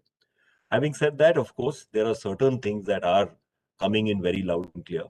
And we talked about this growth from unbranded, unpackaged to packaged product, which is coming from the sense of need of safety and hygiene. These were some call outs that one used to do right through, and particularly safe in a staple perspective when you're trying to convert from unbranded to branded. But I think the levels are changing. I think there is a need where people are now actually questioning in terms of what exactly are you putting on your packs. And when you talk about the e-commerce consumer, and therefore when you look at your A+ content that you need to put up and the kind of information you need to actually provide, is because there is a set of consumer who's actually looking and reading about it, right? So therefore there is a need to change. Do you actually change your entire brand position around it? You might, right? Recently we are also in milk business, liquid milk, daily morning milk, which we launched in Calcutta, and we against very large competitive brands, and we actually came up with a premium product, and with an assurance that there is we call it the Dudhe report card. It's like the milk report cards, everyday milk report card on the package, right? So you can see the thing, you get onto WhatsApp, and you will get daily report onto it. And we found a fair amount of interest coming onto it. Right, so there is a set of consumer who went on to it and started believing, okay, fine, because you are able to do that with conviction, therefore I am going to adopt you. Right? At the same time, there will be needs in terms of sourcing, your credibility of sourcing. My juice product, for instance, we have said we're an Indian brand, and we'll make sure that all the elements will come from India, right? So we will not, we are into developing the Indian fruits and vegetable market. So we will not use imported product. We will use Indian product. It's quite a challenge on certain categories. You want to make an orange juice to get that orange to actually perform instead of just importing orange concentrate. So it was challenging, but I think that's something that we did. But that gets a certain amount of resonance. So that particular brand goes and sits and develops that particular proposition. So you'll have to take it by brand, you'll have to take it by trends, and take it from there. No, that's quite insightful, Hemant. I think it's some of the points are exactly the direction, at least a lot of consumer sense is coming towards. Mohit, any reactions to the same question from your side? Somebody with a very well-established global brand, but how does how do both local local considerations from a consumer perspective, as well as some of the consumer trends that we spoke about, how does somebody look at repivoting brand messages, or is it more around saying that you just contemporize them, which was the way it was always done in the past? Yeah, I think I'm personally a firm believer of brands are built over a period of time, and they need to stick to their core. So let me put the monkey on the table here, Rachit. Do I go immunity or not, which is the emerging trend? I think if your brand fundamentally can play in that space credibly, then and can deliver credibly, then absolutely, right? And I think there are some really good examples, like for example in tea, leveraging the natural and the Ayurvedic trend, and people believe in that, and we have been. But then there is also all sorts of stuff happening, and categories which have no right to play in those areas are trying to repivot their brands there, will lose credibility over a period of time, Rajat, right? The consumers judge you by what they need. You got to be authentic. So my simple point on this, and I think Hemant and I had a conversation on this, to be honest, a couple of months back, saying, what should this immunity? I mean, if it naturally goes into the land of saying your brand can credibly play, both from a brand, from the technology, from the food delivery, and there is authentic evidence to be able to do that, which is not easy, by the way, because immunity is a very nascent field, then yes. But if you're not, then I think it's a fad, and you'll just land up harming your brand. You got to stick to the core. Now, second piece, I think, Rachit, is around this whole health and wellness area. Brands are built on the core propositions, but they can be more flexible on the insights, right? So at some stage, a brand can leverage an insight, which obviously fits with the core brand proposition. And I think that's where brands should be playing. Saying, listen, if my core is this, and that's what's happening in the consumer's environment, can I find tensions? Can I find resolutions there with my brand? And I think most brands will likely play there, which then makes sense. So I would say I think it's very important that marketers today stick to their core, understand first, and then stick to that core. Otherwise, you'll take the brand down a very, very dangerous path of being schizophrenic. And I think the best brands that will outlast this will be the ones that will stick. And if I have a credible reason to play in this area, we'll find the right insights to be able to contemporize them in that sense. Got it. No, thanks for that, Mohit. As always, very, very clear and distinctive point of view. I think everybody heard you. Look, so let me just move the direction a little bit towards the back end. I know that there were a fair amount of disruptions, right across the value chain. Honestly, I thought the way the food industry in sync with potentially how the local regulators as well as the Indian government at points. I think the way in a way very, very interesting, resilient fashion, with the right partnerships and the right orientation, came through last year was really a revelation to me. I think the war stories are well known to all of us. But let me, take the question to Piyush and to Richa on how's the situation at the back end now? Is there ample and abundant supply? And we heard the inflationary part of it, but any further insights that is the inflation a back end led phenomena, or is there something that that is more larger business sentiment which is coming to play here? So just your thoughts on that. Piyush, if I could ask you to take that first. Yeah, sure. I think, Rachit, the inflation piece is again very category specific. It's not across the entire food basket. In categories which are globally connected fully, the inflation is linked to more global macro factors and a little bit around the food versus fuel discussion, which is happening in the edible oil space, particularly, and in some other spaces in the sweetener space also. I think that's driving a large part of the global inflationary push on the food side. In other categories which are more domestic in nature, I think it's more seasonal and the inflationary pressures are not as dramatic as in these categories. So having said that, the supply side has coped very, very well. One thing that we have to give a lot of credit to all of us here and our colleagues in the food processing industry is the way the supply chain pulled.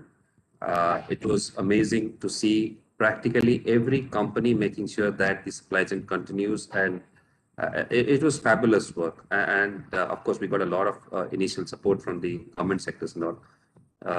But having said that, now I think most of the supply networks are back to their normal operations. There are marginal hiccups here and there on some of the localized regulations, etc. What worries is the recent few weeks trend on COVID resurgence in some districts. That can potentially create some havoc because infection rates are going up. But otherwise, in the supply side, I'm not seeing any major risks, at least currently. Inflationary pressures on globally connected commodities are going to continue. And of course, the government is also taking cognizance, and there are some regulatory and fiscal measures they're talking about which can potentially dampen that.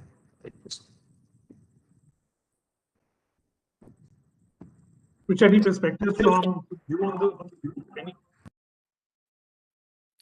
Yeah, so Rachit, again, the last part of it, but I got the gist of what you were saying, perspectives. So I think the cost inflation is also more of a recent phenomenon, if I may say, and that's also been caused by the the fuel price increases, which have a cascading impact in terms of packaging and so on and so forth. So I think that's something which is going to impact next year. This year, and I would echo what Piyush said. I think the industry did a fantastic job of keeping the supply lines running, manufacturing going under very tough conditions, but with a lot of support. And I think the accessibility of, I would say, people in the Ministry of Agriculture, Ministry of Consumer Affairs, industry, it was of an exceptional nature. When the challenges were there, you could reach out and talk to various people at various levels, and I think all teams did that. So I think that that was the situation then, and things have, I would say, largely settled down now. But to me, there were, looking back, there are 3-4 learnings which came out of this entire thing on supply chain. One, when we had those challenges of Q1 and Q2, salt, where we have more distributed manufacturing, that enabled us to kind of keep our total volumes going, because even if something was in a containment zone and could not manufacture for a prolonged period of time, we could move around at some cost material, because we have about 26, 27 packing centers come CFAs across the country. So I think, and where we were one location, let's say Kerala for spices, is where you really had trouble. I mean, we were practically out of supplies for a couple of months. So I think the importance of distributed manufacturing is something which, and again, it will depend on categories, how much scale you have, and so on and so forth. But wherever possible, I think that's something which is certainly helpful in a situation like this. The second is automation.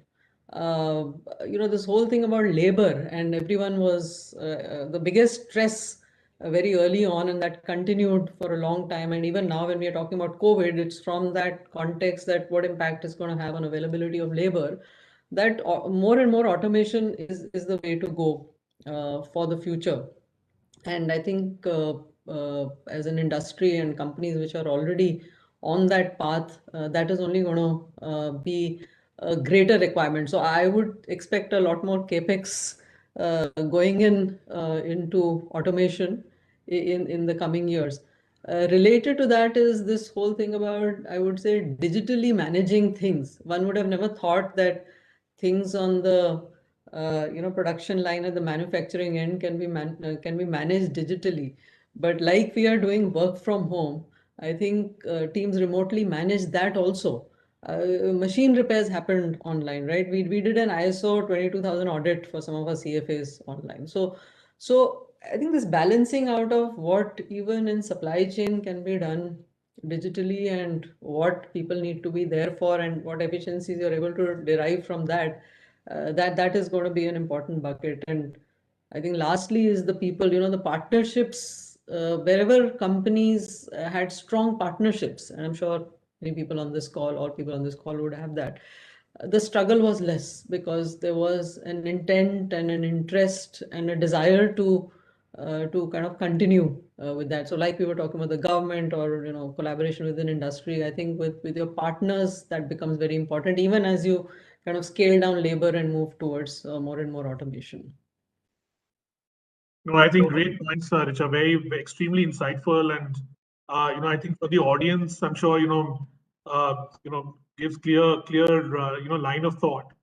And I think as I worked in the space with many of our clients during that time, I think the one thing which I thought was really exemplary was how classically planning cycles, which used to be 2 months, 3 months, S&OP cycles running a month, just seamlessly moved into weekly reviews, right? I mean, and as long as information, transparency, and a one view of data is available, honestly, running that same planning cycle with much more shrunk timelines is so much seamless.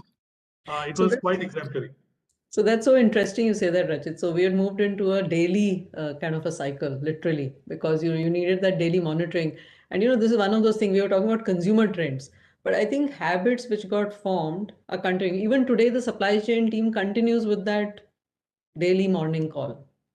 It wasn't something which happened pre-COVID. There's one aspect about this daily morning calls, right? I think somehow, there was a crisis. It was important for top management to be right involved. And now I think, you might find it easy to kind of do it. One can say that maybe you don't therefore need, a layer at all. And that could be an outcome out of that. But at the same time, what you're doing is that, you're spending time on what somebody else can do much better. So that's a trade-off that one has to always think about. No, you're absolutely right, Hemant. I mean, yes, we may have been involved in those. So today it's the supply chain team which runs it. So you're absolutely right.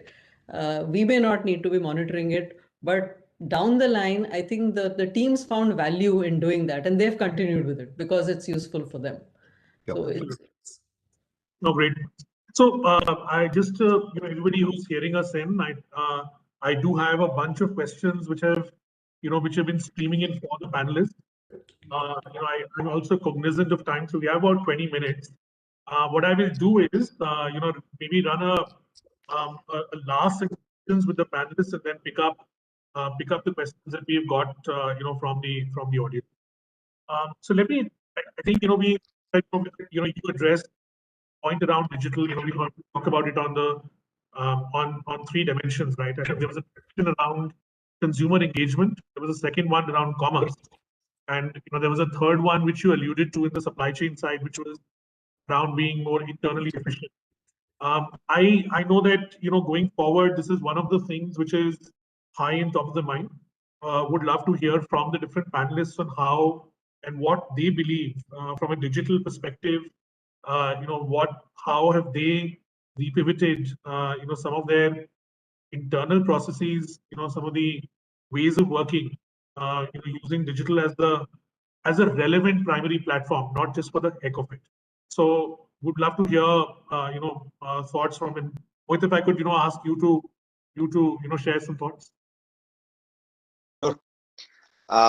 So we've Rachit been on a digital transformation journey for some time, but I do think I do believe actually that it got accelerated in the COVID times because of just the necessity.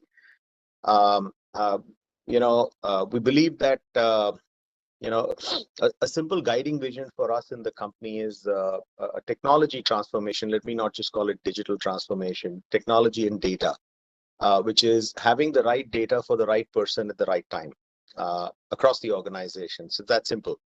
That is what will drive productivity, efficiency, and simplification. So I'm going to take one example. So we just building off the spirit of business reviews, etc. So we used to have our monthly cycle of business review with the commercial teams, and as you can imagine, how many number of man hours would have gone into preparing for that with 20 people working 20 days, God knows whatever else. As of January, we have completely stopped that because all of the data is now on a click of a button, which are scorecarded, which are dashboarded.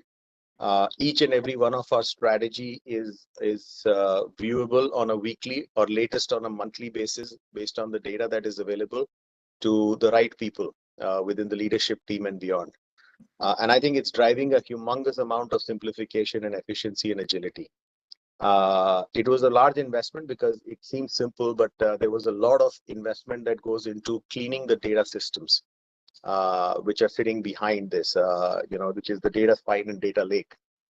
Took us about 6 months to do that, but now we are reaping the benefits of it. I think the digital transformation is going to be a reality. It is going to be something that most companies are looking at, and in a very interesting way. I believe that the leadership will need to take a holistic view of digital transformations. It's like the famous story of the 6 blind men and an elephant. They touch each part, and somebody says it's a tree, and somebody says it's a snake. Nobody has a complete view. So there is individual views. Here's what I can do in DCOM. Here's what I can do with sales analytics. Here's what I can do with supply chain analytics. I think time is coming that we have to evolve this into the complete picture, which is integrated and talking to each other and driving collective efficiencies. So lots of work on digital. I'm personally very excited about it because I think it'll transform the way we run organizations. So it's the future. And Sanjay, if I could bring you into the same conversation, right? I mean, and look, I know that there are a bunch of words that have historically been abused by management, and I think digital is the latest addition to that.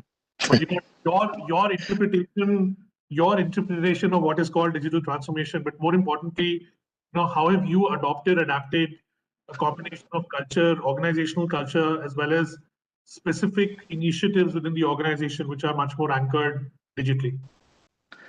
Yeah, so quite similar to Mohit, I think we started our digital journey about 4 years ago. Okay, and the first platform that we started to build on was really the supply chain platform, which is really, we're right from purchasing from our suppliers, can we connect till our secondary sales are done. I think that was the first journey that we have undertaken. But I think along with that, I think we've identified 5 other platforms that we need to work at different stages. I think it's an evolution. It's no longer something that is a word that you need to abuse. And if you think it has to be abused, I think you are a dinosaur, because I think this is a necessity and a reality in today's world. If you don't do it, they are your competitors and other organizations are going to surpass you. But just through superior management and more efficient executions that they will have. Well, as I said, that we had identified 5 platforms in digital transformation. I think one of them is, the first one that we started about 3-4 years ago was the supply chain platform. The second platform that we have identified which is again something which has become obvious now, is winning in e-commerce. How do you win in e-commerce? Whether it is third-party e-commerce or whether it's your own e-commerce website, how do you win in that? And it takes a lot to unlearn a lot of things on how you handle modern trade and relearn new things, what you need to do to learn about the e-commerce platforms. The third big platform that we are working on is, we have to really throw out Philip Kotler and get in a new Philip Kotler in terms of our marketing and brand departments. I think we need to, because it's no longer the age of mass targeting. I think this is the age of micro targeting. As Hemant said earlier, you get enough and more target audiences out of available if you just do social listening. So I think it's about, we no longer talk about target audiences, but we talk about consumer personas that we need to look at and use consumer personas as a platform to ensure that we are able to change the way we do marketing for our products and our brands. The fourth platform that we are looking at working on is how do we use big data, and this is obviously in conjunction to and supporting the e-commerce initiative, and is supporting the marketing initiatives, because I think unless we are not able to connect different pieces of data in our organization and use big data to understand our consumers, we will not be able to target these personas efficiently and even personalize the customer experiences for these people. So that's another big area that we are working on. And the fifth platform that we are working on is actually trying to see if digital can be used as a business model. I think we have seen enough and more examples in India of these people have come into the shaving category, which are purely digital models. We are seeing shoes. We're seeing so many categories which are getting into digital based models, which are digital only platforms from where you can buy these products. I think one of the other big things that we are evaluating is what is relevant from an MTR perspective to see what can be a digital only business. I think so. It's a massive exercise. It's not something that will happen. We've started it 4-5 years ago. I see this continuing for the next 4-5 years before we have to continuously evolve and fine tune the business going ahead. So digital is going to become very, very critical for us. And, I think the biggest challenge for us as a company in executing digital is really going to be about capability development. I think it's about the search in India to find people who are digitally trained and not trained from the MBA institutes who have learned the traditional marketing of Kotler and come in with their perspectives. So this capability in my mind is going to be a big, big platform for this. That's great. Good set of points, Sanjay. Thanks for that. I mean, I think the point, especially around relevance versus getting distracted with all that is happening in the world, right? And just making sure that the relevance, the prioritization of so many different things stays course. I think is probably the the base on which I think the digital transformation work that all of you are embarked on will continue. So let me, I know that we've got the last 10 minutes, and I want a, quick personal reflection from all. But there are a couple of that I've just synthesized, the different questions from the audience into two thematics. There is one question which has come around sustainability. There are questions, and given the food industry and its exposure, to larger India agriculture, into use of a lot of plastics. Is there, what's the view that the industry is actually taking towards sustainability? How core is it, to the brand and to the business direction going forward? And if I could, I think Rachit, this point is getting covered in the sessions after, right? So maybe we can keep it for that point, right? All right, great. And then let me. I think the second question has been on how is the food industry actually supporting and helping agriculture in India getting more efficient. I mean, it's a synthesis of a bunch of questions which talk about very high post-harvest losses, lack of transparency in the back end, and a potentially a slightly not a very effective government regulations at the back end having been executed. So the question has been around how does the food industry support Indian agriculture going forward? I mean, I know it's a bit of a generic question, and there'll be multiple dimensions and a lot of debate to it. But as somebody very closely linked, I guess, on that, Piyush, if you would want to take a first crack, and then Hemant, if I could request you for a second response on that. I think one, of course, this is a very, very big subject and lots of discussion. I'm going to use a very simple example to talk about it. And I truly feel that eventually the economic rationale triumphs, right? So we've all talked about the edible oil prices going up through the roof and all of that, right? What has that translated to? I just spent a couple of days in the state of Rajasthan and looked at. So today we have the largest ever crop of mustard seeds in the country. We are looking at a 95 lakh tons of mustard seed. The price at which the seed is selling in the market is about 15 to 18% higher than MSP. There is no government buying. All of this is being bought by private players. What's more interesting is every single factory in the state of Rajasthan is running full and more capacity is being added. The capex lead time is anything between 9 to 12 months, which used to be 90 days in the past. And on top of that, there is still a chance to add more and consumption more. So I think it's a real nice cascading effect of consumption demand, which is translating to more farmers planting it, and it is translated to a clear value chain benefit for every player in it, and the farmer is getting. So as we speak, in spite of the fact that it's a big crop, almost 20% of the crop has actually come into the market in just 6 weeks. It's unprecedented, the quantum of seed that has come into the market. It typically doesn't come, and why it is coming? Because the farmer is getting a very, very good price for it. So I think lots of infrastructure challenges exist, no debate about it. There is a farm gate economics which is getting developed, and a lot of industries are starting to put up units there. But eventually, if we are able to create information transparency along the value chain, and that in a sense enables the right kind of crops to be planted and the right kind of consumption to be linked back, that economic rationale will drive. And to me, the example of mustard this year has been phenomenal. And what we hear, this will be a 36-month trend. So that's fabulous. And I'm sure there are many more crop cycles which people can talk about. Well, thanks for that, Piyush. Yeah, would like to close off on that? Yeah, I'll do that. And I think I'll, try to take a contra view as well, right? Because, if I give a potato example, and there will be a year when there will be a real short of potato and the prices will go through the roof. And next year, the farmer will plant a lot of potatoes, and the potato, he can't even get any recovery. So economics does make a difference.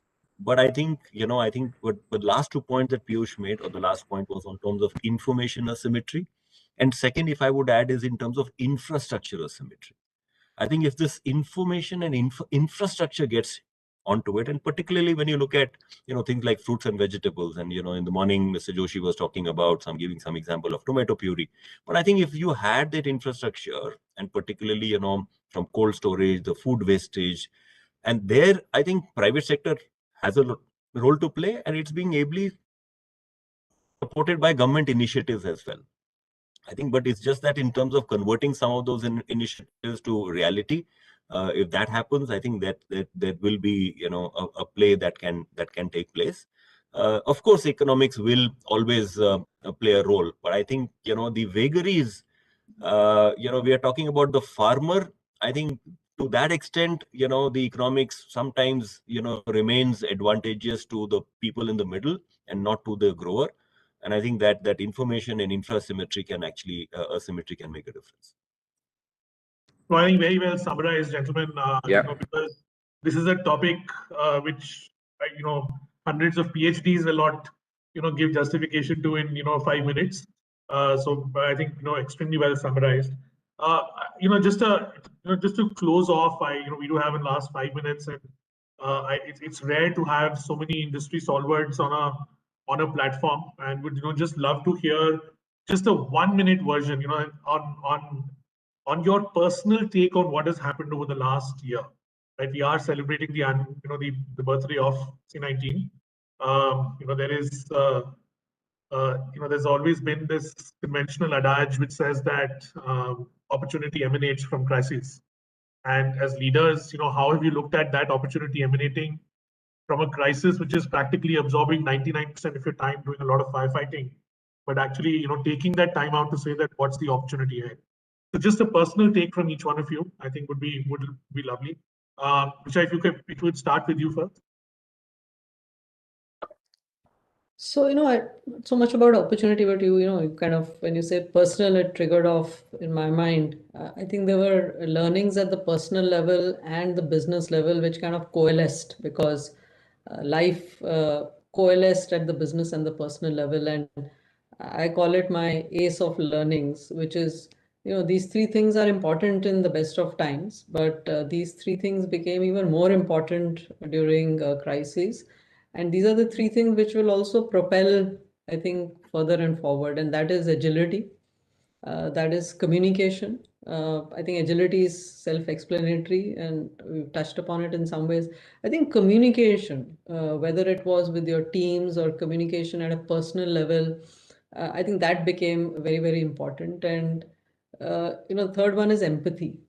Empathy for a situation at a business, as people, and people on this panel, many of them, we interacted during those first 2 months very, very copiously. I think that empathy with your situation, mine situation, at a personal level, the empathy with, maybe your neighbor situation, or someone else, family. And I think that kind of, to me, this coalesced both at a personal and professional in terms of things which are important and should not be let go. I mean, I think we communicated more than ever before during these times, and yes, some of that needs to continue, because it only enables you to deliver with agility and adaptability. So. Got it. No, thanks for that. I think Sanjay, would you go next? I mean, share your thoughts. Yeah, I think it's a very interesting question. Firstly, and thoughts went around in terms of what we learned, and I would take a shot at giving a leadership perspective on this. Basically, saying that for me, I think what it did as a business leader running a business, I think it just broke all traditional frameworks that were there in my mind, and inspired us to believe that our organizations and our teams, given a situation like this, can metamorphosize themselves into structures which are agile and nimble. And we keep thinking about what changes, how do we modernize the organization, how do we bring new practices in. I think our teams are pretty much ready to do practically anything. It's only barriers in the mind of leaders like us that undermine the importance of the team and the ability of our team. I think our teams are great, people are great, and we can really push the limits if we are truly able to inspire our people towards a common cause that we need to work towards. Super. Piyush, you want to take a stab? Yes, sure. I think, of course, a lot of commonality in what Richa and Sanjay said. Lots of sacrosanct ideas got challenged. One element which is very, very clear, and probably the survival instinct did that in some senses, which was around agility. That I think will continue to remain. And to echo Sanjay's point, I think as human beings, we clearly exemplified that our capabilities are infinite, right? And the capacity of the human mind to capture, very, very uncertain environment and work within that in a fashion which is fast evolving. I think that was just fabulous. At an individual level, I think it centered us a bit.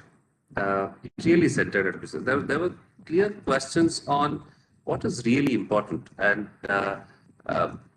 somewhere it created a significant amount of shift in the way we looked at people around, from getting things done to look at the empathy quotient. I think that empathy quotient really went up, because all of us were clearly navigating through the same pain and the same amount of uncertainty in that sense, in that phase of time. Of course, with time it has become better, and I would not put myself at the same position of from an equity point of view with probably people who are more disadvantaged at the stage. But that really brought in a lot of empathy as we went through that period of pain.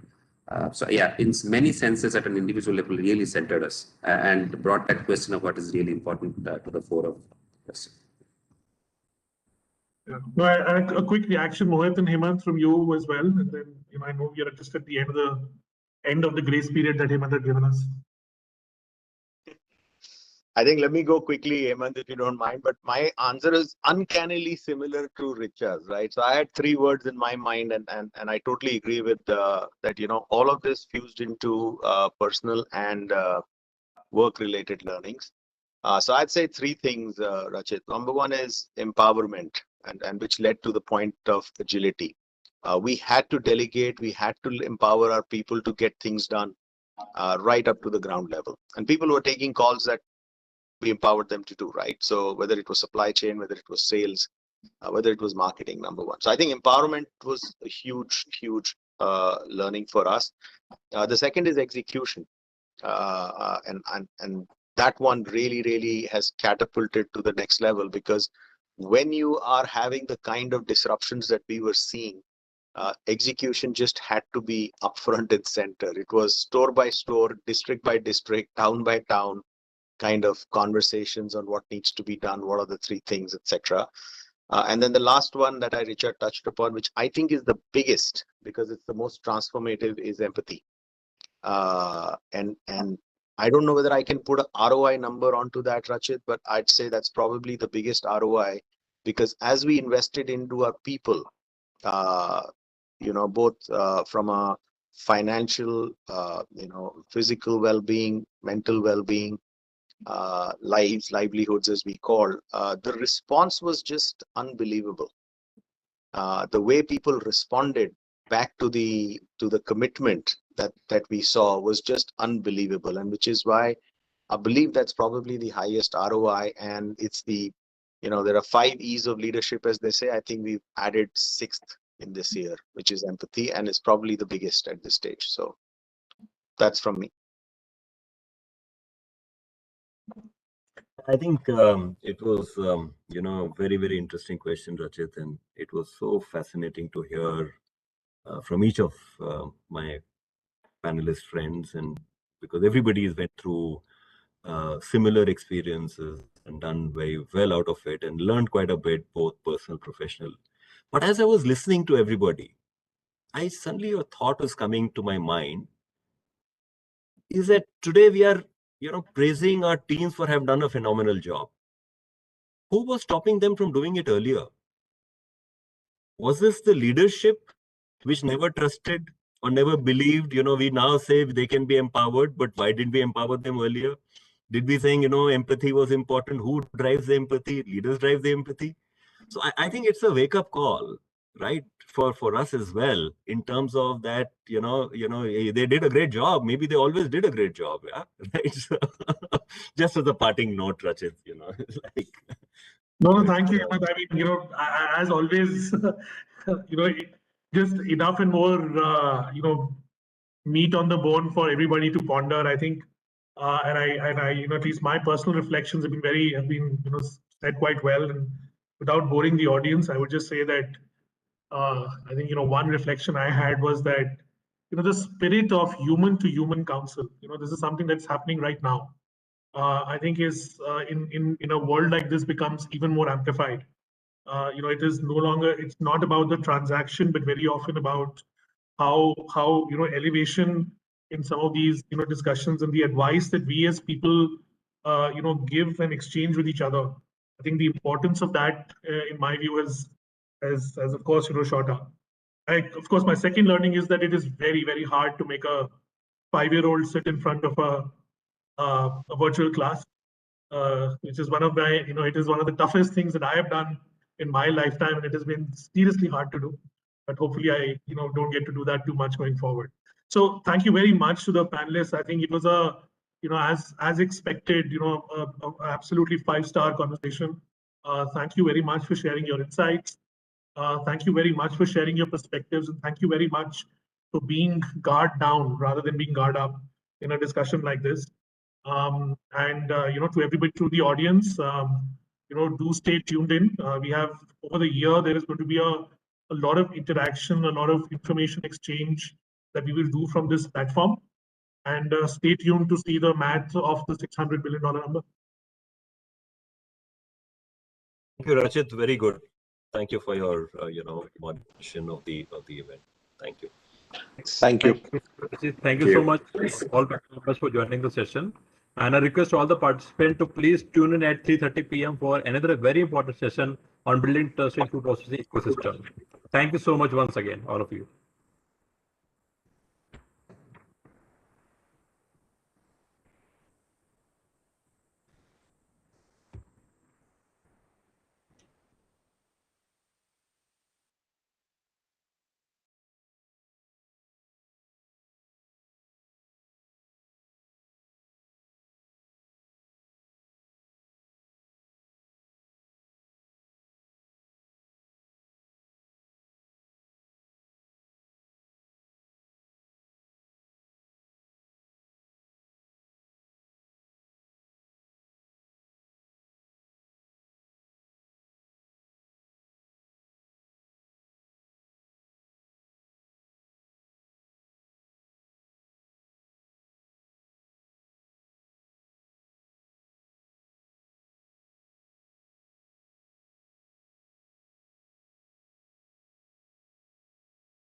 Hello?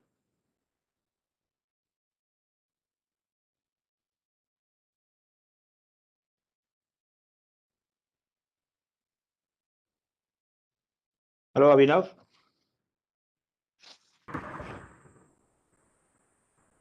Abhinav, do you hear me? Okay, this is Rohit here. Hi, good afternoon, sir.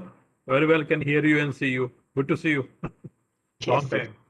yes. Thanks a lot, Abhinav. Yeah, How are things otherwise, sir? things are fine. I'm actually in Delhi. Okay, okay. There's an event of the Indo-French Chamber today in Delhi, so I'm actually come for that event. Just Okay. arrived this morning only. Yeah. So you're leaving today itself or just a day halt over? No, it's a day all tour. Leaving tomorrow. Yeah. Okay, okay. Great, great. So How are you? where is that event? Which some hotel or embassy? Yeah, it's at the Leela, Oh, Chanakyapuri. Chanakyapuri. Yes, exactly. Yeah, yeah. I'm actually joining from there only. Fortunately, the connection's quite good, so no problem. Yeah. Things are good, sir. We had a very fantastic session in the morning. Uh-huh. Both the session indeed. In fact, the CEO session, the second session, Ah. some of the I would like to share the YouTube link with you.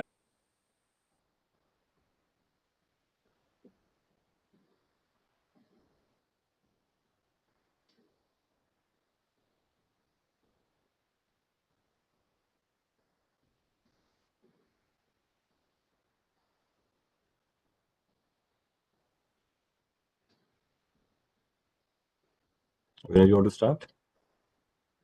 Sakshi, we are live now.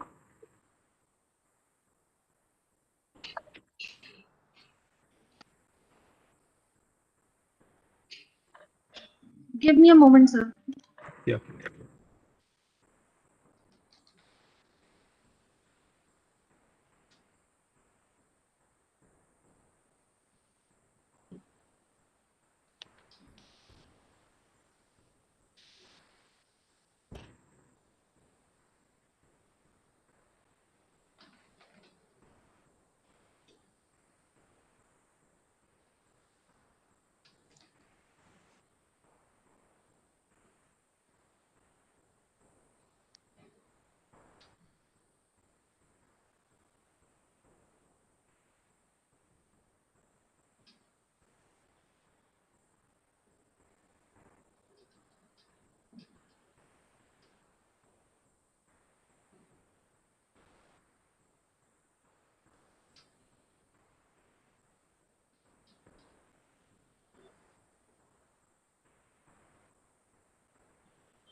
Issues?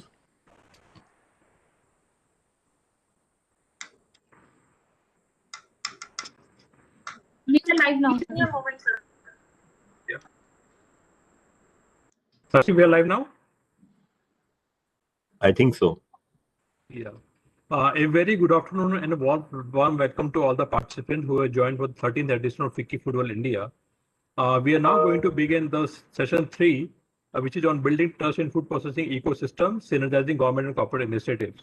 The moderator for the session will be Mr. Hemant Malik, who co-chairs FICCI Food Processing Committee and CEO of Food Division ITC Limited. Now I'll request Mr. Hemant Malik, sir, to please take it forward. Sir, over to you.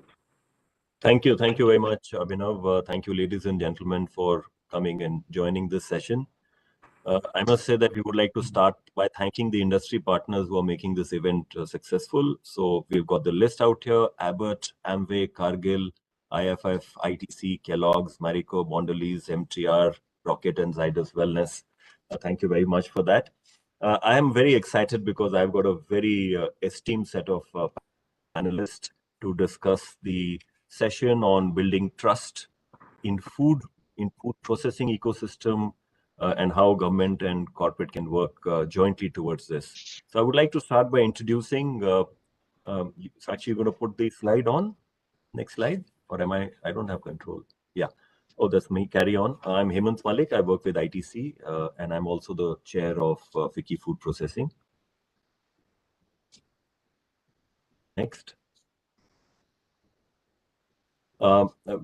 Mr. Mohit Anand, he's the co-chair of FICCI Food Processing Committee and the MD of Kellogg India and South Asia.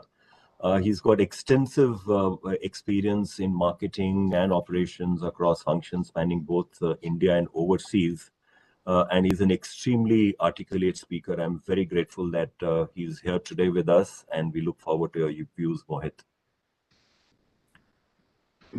Then we have Mr. Rajesh Ramakrishnan, Managing Director, Perfetti Van Mela, India.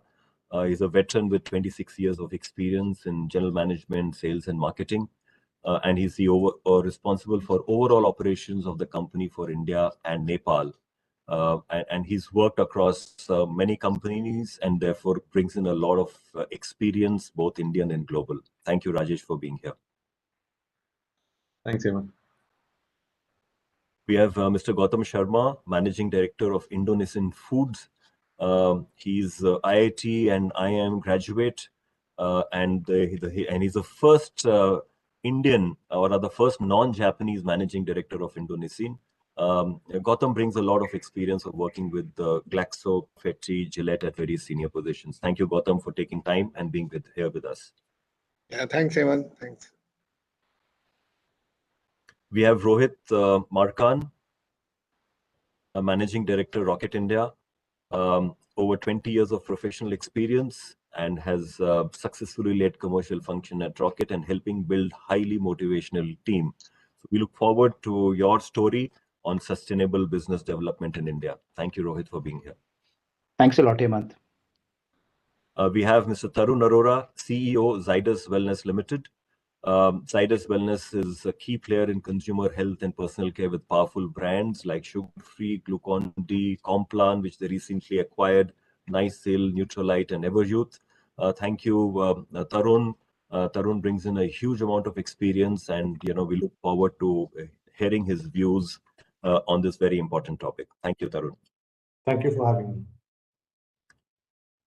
So I think one of the key points is that we are seeing a transformational shift of food processing industries over the years, from product to services to experiences to insights. But today consumers are becoming more and more demanding about what they are consuming, what quality of food they are getting, how safe it is for their family's consumption. And consumers utilize a wider range of criteria for evaluating products, which includes how healthy the product is it sustainably sourced and procured, what kind of price, what kind of packaging it is using. And of course, there are consumer worries about additives and toxicity and unhealthy compounds and preservatives that might or might not be there. In order to empower and make consumer more aware, both the government as well as corporates are undertaking significant initiatives with the objective to build consumer credibility, as it would be impeccably difficult to address it alone. With changing times, food companies themselves are undertaking projects towards building brand credibility, educating consumer about safe and quality of processed food, and providing transparent information to the consumers, and also addressing concerns hovering around availability of counterfeit food products in the domestic market. I would like to start with Rajesh. Rajesh, as we have said, Rajesh Ramakrishna, Managing Director of Perfetti. And they've built some very iconic, trustworthy brands like Happydent, Centerfresh, Alpenlibe, Mentos. So Rajesh, what we would like to know from you is, what is the secret behind the consumer trust that your brands enjoy? And also, as a marketer, what 3 things a brand should never compromise in order to avoid diluting this very valuable trust? Yeah. Thanks, Hemant, and a very good evening to everybody. Thanks for having me in this session amongst these esteemed panelists. Back to your point, Hemant, on consumer trust. Of course, consumer trust is extremely important for any brand, and I would argue more so in today's times. If you look around in the last 12 months, there has been so much uncertainty. There has been so many, unprecedented things that have been happening, that there is a natural gravitation of consumers towards brands that they trust. It's pretty much like, with human relationships. When you're in difficult times, you tend to gravitate towards people who you can trust and, rely upon to get a, strong point of view. So similarly, I think we're seeing that a lot happening in the confectionery category as well, where brands like Alpenlibe, Mentos, Centerfresh, which have been around for many, many years, consumers tend to naturally gravitate towards that. Now, what, like the point you made on what are some of the things that make them do that? One, I think, is quality. because we are in the food processing industry and we are, products which are food and beverage products, what we put inside our mouth and for our family and for the rest of the consumers, it's very, very critical that it is of a certain kind of quality. The second is, of course, around performance, right? Does the product deliver what it promises to deliver? So I think that's a very, very critical part of it. And the third, I would say, is transparency, right? In terms of being absolutely truthful and transparent in terms of what claims that you make on the product, what promises that you give to the consumer. So if I were to sort of, put all of this together into encapsulated form, I would say brand authenticity is what is very, very critical, and consumers tend to, more rely on brands which are authentic and stand for a higher order purpose than just being a transactional product.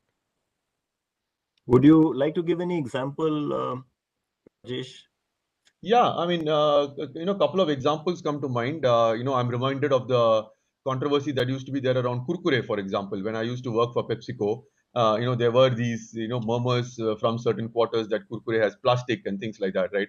And I know I used to, give Kurkure to my daughter, and we would never put out a product in the market which, which we cannot consume or our family cannot consume.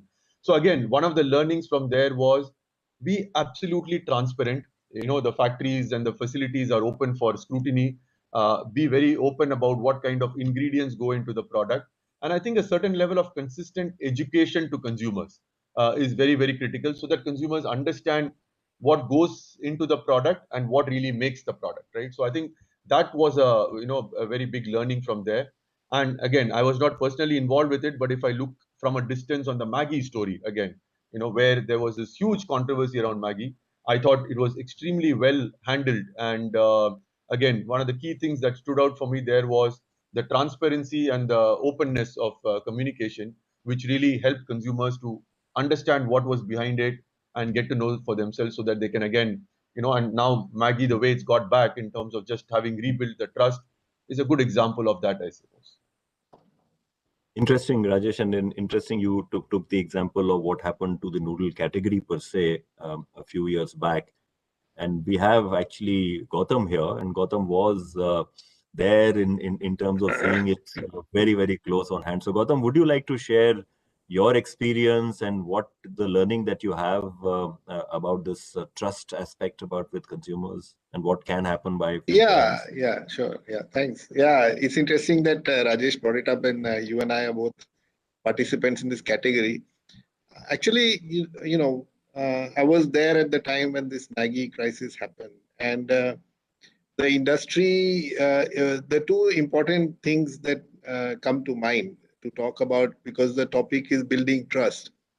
At the time, it was an existential challenge to the instant noodle industry, because nothing is wrong with the product. It's a globally 100 billion packages of instant noodles are sold every year. But the consumer lost the trust due to the issue with one brand. And then the industry came together. All the players in the instant noodle industry came together to try to communicate with the consumer and rebuild the trust in the category itself. So of course, that, building trust takes years and decades, and losing it takes, only a few days or few moments.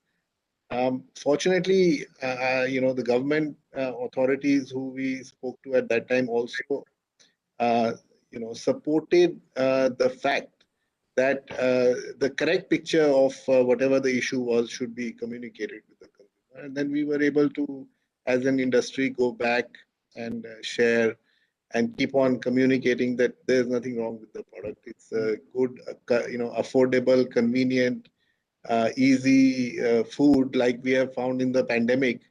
Instant noodle has been, saved many meals and many arguments in kitchens around the country when, there was not enough stuff to cook or not enough time. And, we came through as a category in the pandemic recently. So it took the 6 years between that 2015 and in 2025 years time to rebuild that trust. So the ecosystem that we're talking about, in which the government authorities play a part, and the industry players play a part, and the consumer is, the final driver and deriver of value. So this ecosystem has to be built on very solid foundation of institutional framework and trust. Then only we can build trust in the food processing industry over a long period of time. So it was quite a learning experience. I think other categories can also learn from the experience of instant noodles. Thank you, Gautam. I don't know, have the others switched off their camera, or is it a bandwidth issue for me? I'll request if people can keep their cameras on. Rajesh and Tarun, yeah, thank you very much. Mohit, I can't see you. I think, there are 2 points that got made, and Mohit, I would like your response on them. One is about, during the pandemic, we saw that consumers go towards trusted brands, right? That is one point. The second point is that you can lose consumer trust. You may take years to build it, but you can actually lose it very quickly. So I think, Mohit, just what is your response, and how would you suggest people that they should, build and protect both these points? I think great question and a lot of good points made. I think just to add to, I think the way Rajesh and Gautam talked about it. In addition, I would say one of the things to look for brands that you trust is shared values. And we would akin it to how we make friends as humans, how we make relationships is based on shared values, right? So Rajesh is a very close friend, Hemant is a very close friend, but we are friends because we know each other and we have certain shared values. And brands build that level of trust over a period of time with those shared values. Just to take an example, I'd like a friend who lives the value of promises made, promises kept, right? It's no different from a brand, right? If a brand makes a promise and is kept, and I think Rajesh mentioned that point, I build that trust with that particular brand over a period of time. I think authentic, which is no hidden agenda. So the point about transparency, I'm open. Yeah, we know processed food has lots of good things, but it has a few things that some people can avoid. If it's gluten, for example, or it has a certain level of salt or fat or sugar, you can be authentic about it. People talk about it many times, in many forums, we talk of these things in sort of black and white. It's healthy or it's not healthy. Consumers don't live their lives like that, right? Consumers are there. I know people who would go for a 15-kilometer run and then come and have, on an occasional Wednesday and Thursday, their chocolate or their ice cream. People live different spectrums. Many of us sometimes just classify people into black and white. They're not. But as long as I'm authentic about it, right? So I'm pretty sure, if there was an ice cream sitting out there that said, I'm all good for you, but I'd say, yeah, you know what, give me another one. And I think that's fair for an ice cream to say, listen, I'm indulgent, this is what I am. But, when you do choose to choose me, I'm there with that. So I think authenticity is the second value that brands need to get. And then the third, which is a softer aspect, is really about the personality, because you do tend to associate with certain personalities as human beings. And brands are no different again. Then, brands are very much akin to human beings, and that's how you build relationships. So I think the point is, these are well known, Hemant, but how consistently can you live them becomes the key point. If you take a Maggie example, and again, I'm not very close to that example, but it looks to me, hearing Gautam and you and Rajesh, that I think authenticity came up, right? They were honest about it. They moved forward from there. And yeah, maybe there would have been a hit, Gautam, for a year and a half, but ultimately consumers came back because they trusted you for being authentic. I remember Cadbury had one incident many years back when I was in India here. So I'd say, really about shared values, Hemant, and how do you make sure that in everything that you do as a brand, and that's communication, your packaging, your ingredient transparency, your food, your kitchens, what we call our factories, are they living up, to Rajesh's point? Am I that authentic about my quality that I can open my factory to any consumer and say, come take a walk with me, and I'm proud to show you, like I can show you my home. I would be very proud to take you into my house and show you that my kitchen is clean, because my wife wouldn't have it any other way, right? I'm equally proud to take somebody to a Kellogg's factory and say, proud to walk you there, because I know that it's like a kitchen, and we love it. So I think just that consistency across elements and over a period of time is an infallible way to build build authenticity. And I think that's in a short form what happened, Hemant, in the pandemic. People just went back to the brands that they trusted for years. And they said, I'm not going to take a chance today. Right. No, absolutely. And I think this pandemic has also been a great eye opener for all of us in many, many aspects of our lives and business both. Tarun, your name of your company is Wellness, right? And I think, with the kind of range of products that you have, is this trust issue only for companies which are selling, so to say, indulgence products? Or is it equally valid when it comes to somebody like, the range of products that you have in your portfolio?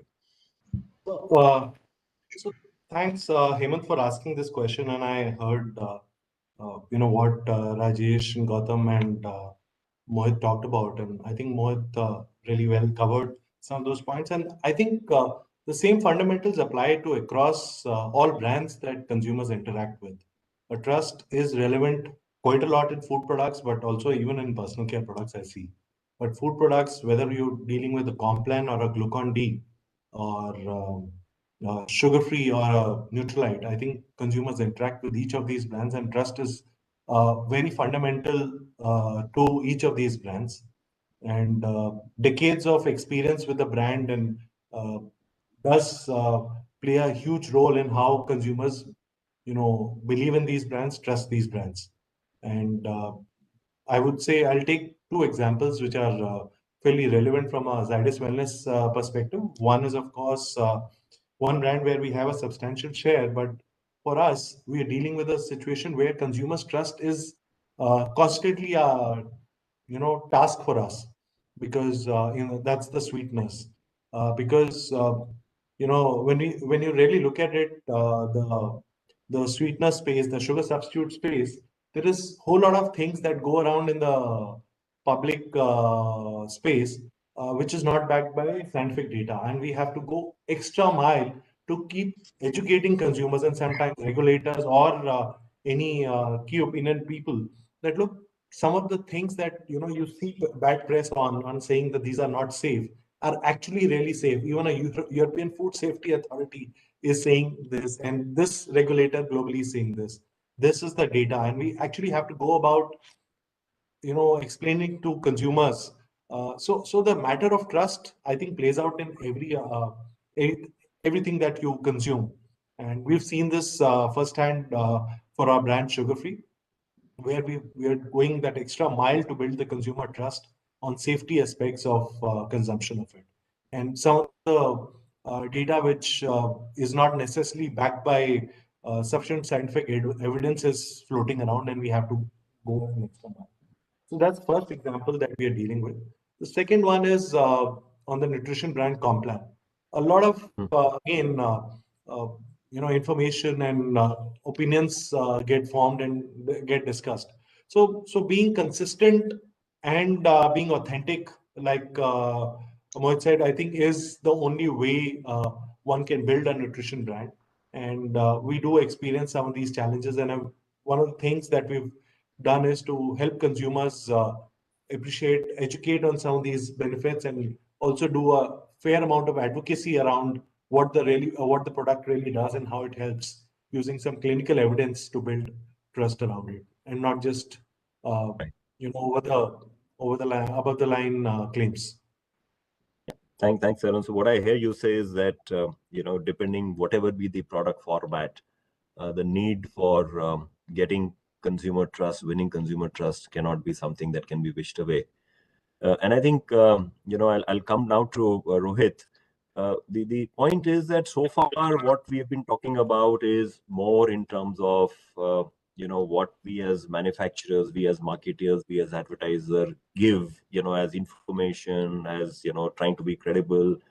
But I think what is also changing is the way the consumer is looking at it, right? And is the mirror with which the consumer has been looking so far, are those also changing, right? And you know, I think, for instance, sustainability is one point that comes in. In fact, that point is also coming in not only from a brand consumer, it's also coming at a corporate level, and you have these ESGs and stuff like that, which is coming in. So Rohit, I want you know, you to come in on to start this point of it in terms of how do you look at that, and how, you know, what your experience has been around this. Sure, sure. Thanks a lot, Hemant. And you know, just taking from the topic that you know, as Rocket is more of a B2B company, you know, we are supplying to all of you, you know, as ingredient supplier. I think overall, you know, from a brand perspective, you know, it really does not change much. You know, the what Rajesh mentioned and what Mohit mentioned. You know, quality, reliability, trust. That's exactly what, you know, a company will look at, you know, when we are supplying to them. However, what we are seeing right now is this whole discussion around sustainable ecosystem development. You know, I mean, this is for us in our 5 plants that we have in India, our main raw material is maize. You know, and we are sourcing maize from different states in India. So right now, I think the discussion a lot which is happening with you know, with the teams at your companies are more around, you know, giving full details about the sourcing strategy. You know, means where is this maize coming from? What is the quality of the maize? What kind of practices are being followed? So I think there is right now, I think we are going there. Earlier it was for some products where you know, this was being discussed, but right now we see this happening in our industry in a very large way, that you know, discussions around what are the steps that we are taking in terms of you know, environment. You know, like at some of our plants we've installed zero liquid discharge. This is something that we need to come and share with companies, so that you know, when they are discussing with consumers, this is something that they can also mention and claim. So I think a big trend towards that, Hemant. And I feel that there's a lot of support that we need from the government, you know, in order to get to that sustainable ecosystem development. Yeah. Right. Hemant, if I may add here, if you're okay with that. Yeah, please, of course. In fact, I had a follow-up question to you only, but you can start, then I'll. No, I just wanted to share a real story, which I think brings the point home that you just talked about. It brought it home for me about 8 years back, about 10 years back, sorry. You know, I'd moved back to Singapore with another friend of mine who had moved from China, and both of us were in the car market. So we were going to buy a car for ourselves. So I asked him, I said, which car are you going to buy? You know, he said, maybe a Volvo, right? And I like it. And he had all the rational reasons to buy a Volvo, you know, great design, performance, etc. He came in about a week after that, and he was driving a Toyota Camry hybrid. Yeah? So I asked him, I said, what happened, Sumit? He says, my daughter, 16-year-old, did not allow me to buy a non-hybrid car.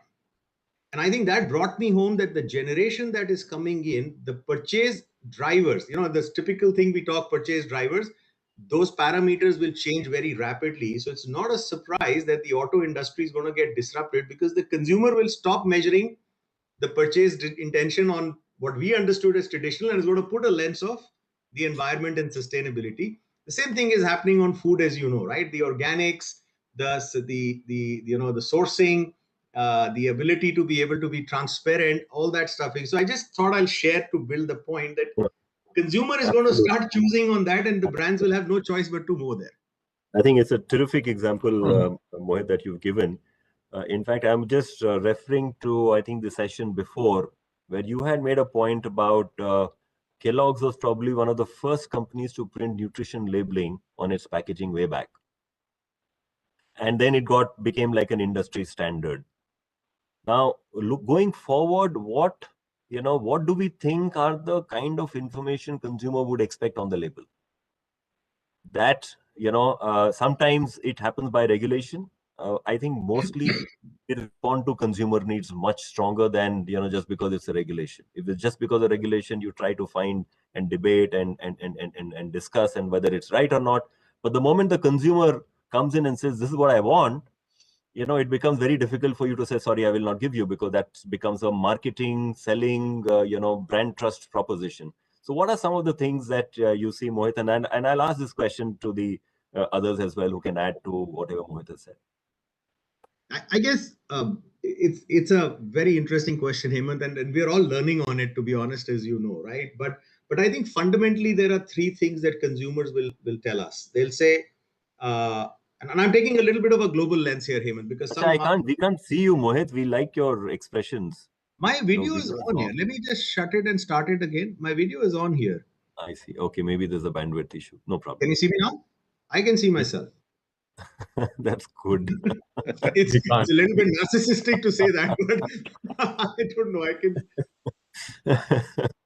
You want me to? Yeah. I don't know. No, it doesn't but matter. You answer this question, then you can do it again. So I was just saying that, having the opportunity to work with certain markets, which I think the consumers have evolved further down, like Scandinavia, if you go there, or Germany, or some of the Eastern European markets now too. So what consumers will tell us is, tell me, what do you have? Tell me, how do you get it or make it? And tell me, what does it do for me? Yeah, or not do for me. And I think around that is, Hemant, where consumers are coming at different degrees, by the way. A little bit the more health conscious consumers are asking for more ingredients.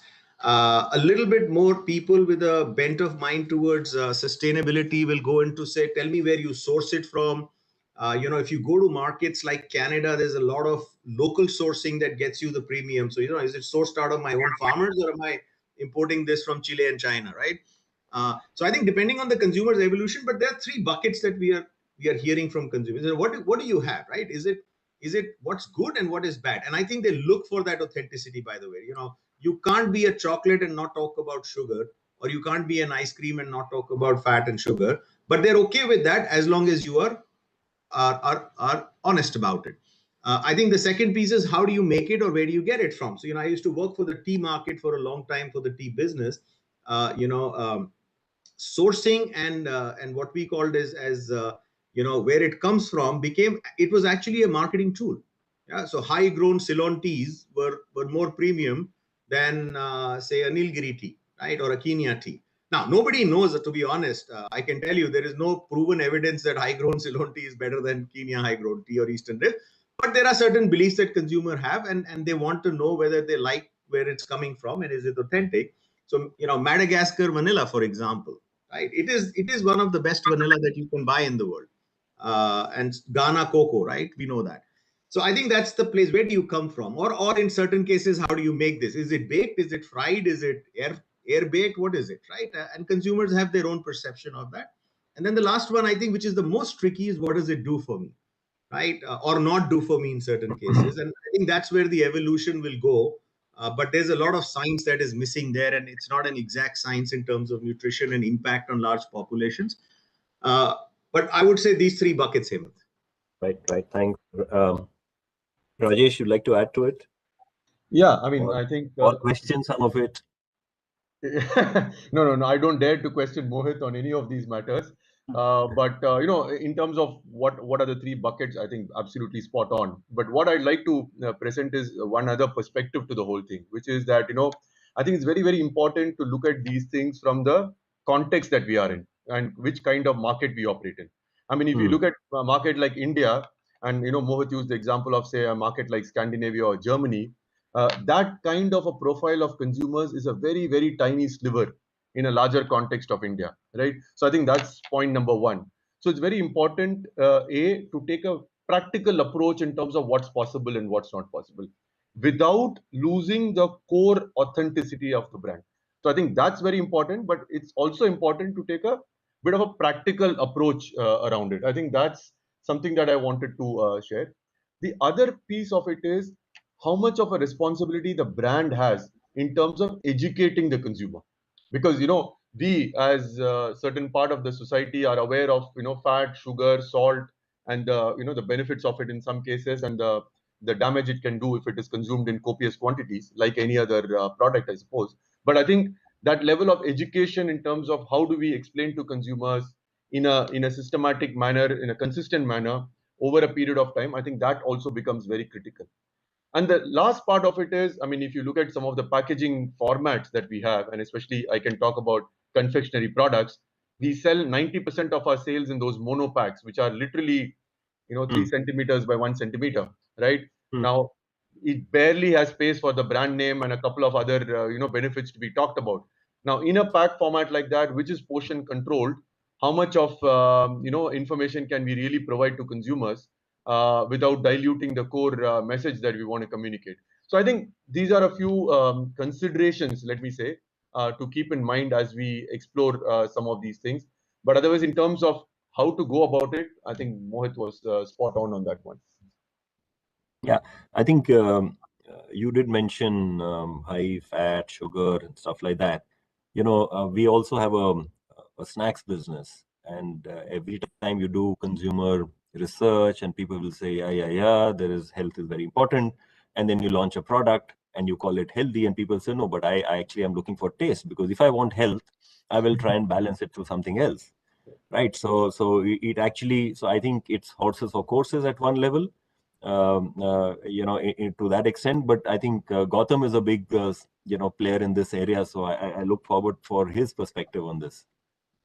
Yeah, sure. Yeah, first of all, I completely agree with what Mohit said, that the next generation's consumer choices are going to be driven by different triggers than what we are used to, and so it's better for the food processing industry and all of us to think about what they are looking for.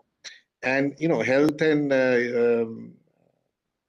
ingredients and all is one part, but let me share a couple of bigger, broader mega trends which are going to affect us, right? And that's one is, they all generally fall in the category of environment footprint, or carbon footprint, or are you damaging the planet or not damaging the planet in your brand. And so there is one of the things that's going to happen in the next 10 years or 5 years is that we have to source everything which is natural and we use in our products has to be sustainably sourced. Already there's a commitment from many companies, including ours, to use sustainable palm oil, sustainable other ingredients.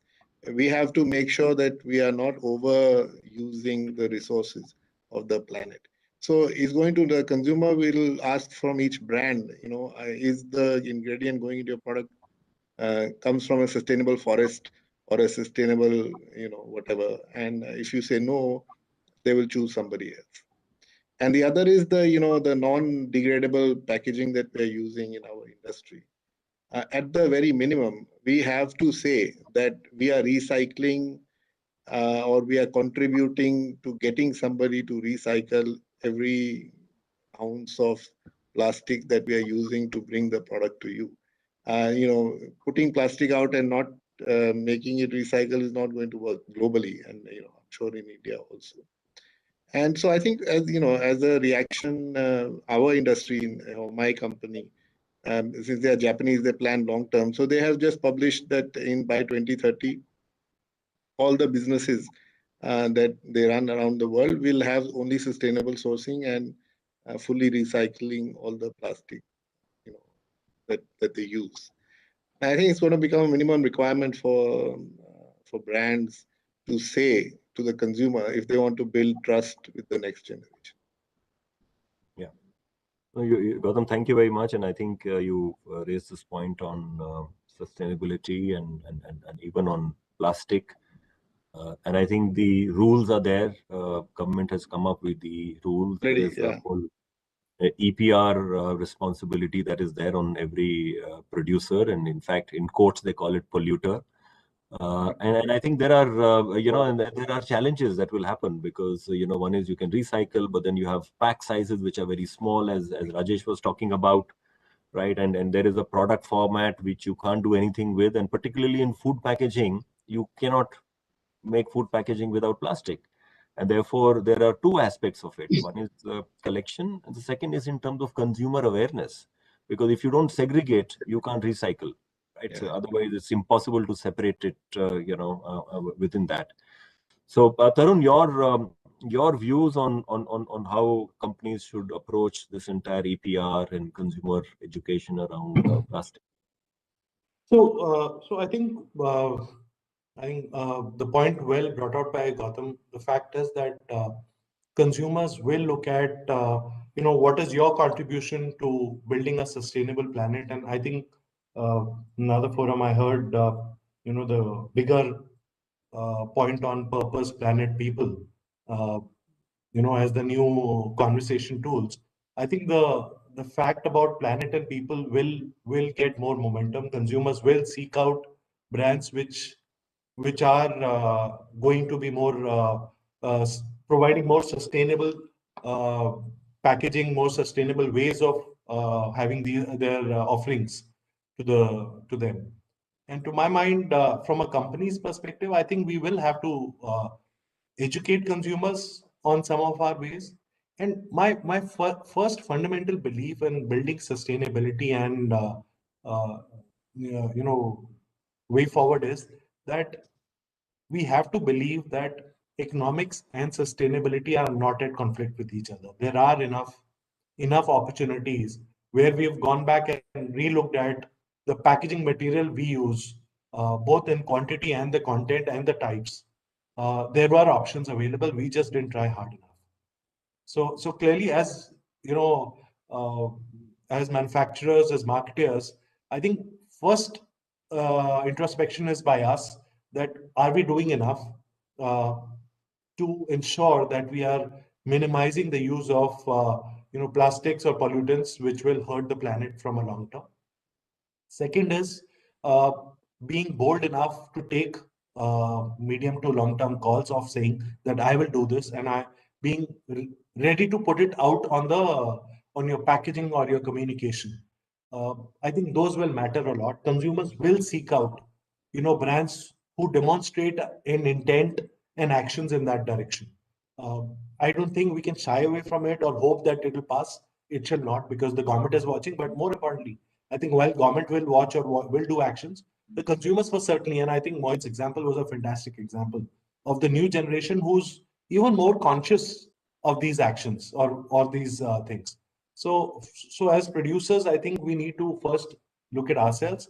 Secondly, demonstrate intent and take actions and communicate. Thirdly, I think reach out to consumers that I'm going to make something which is more sustainable, good for you, and from a long-term perspective for the next generation as well. I think this will also be a great differentiator for brands which choose to do earlier than later and have to be just following up. So those are my perspectives from that.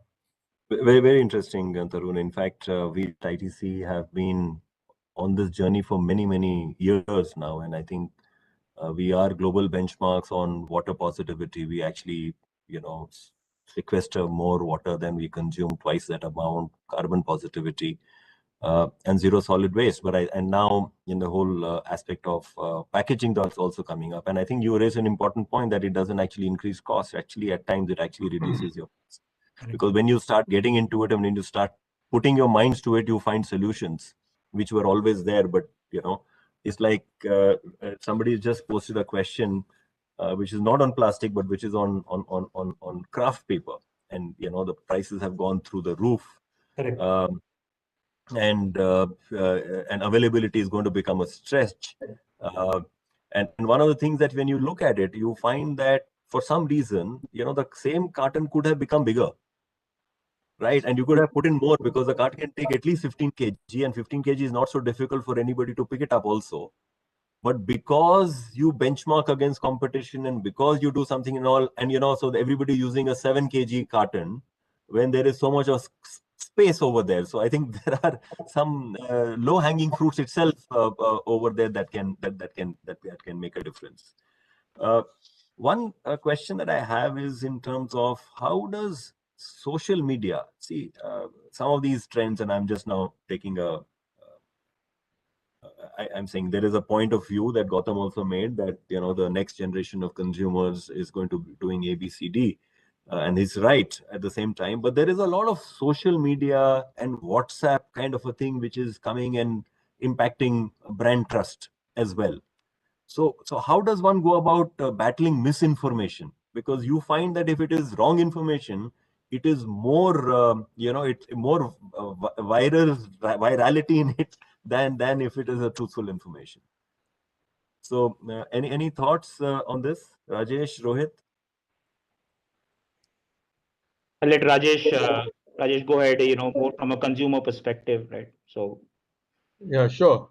I mean, I think, Hemant, the whole media habits have evolved over time from, moving from the traditional TV screen to now the mobile screen, where pretty much anything and everything happens.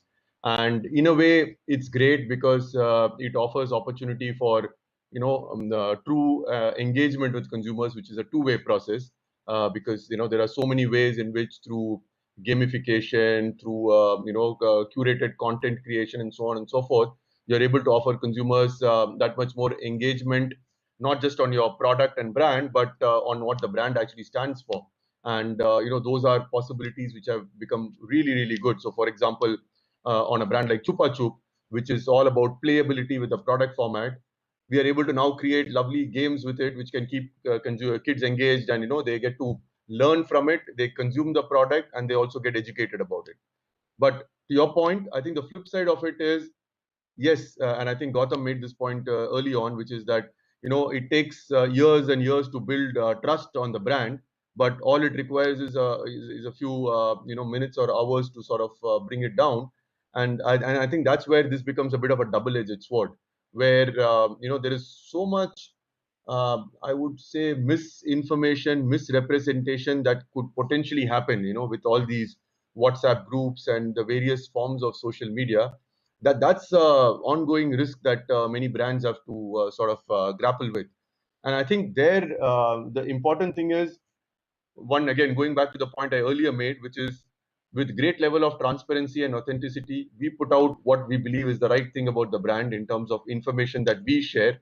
And as you build a cohort of trusted consumers for yourself, then you allow the consumers to do the batting for you, right? So if there is any like I've seen it many times happen, where if there is some misrepresentation or misinformation that comes about a brand, there are five consumers willing to jump in for you and say, hey, you know what, that's absolutely not true.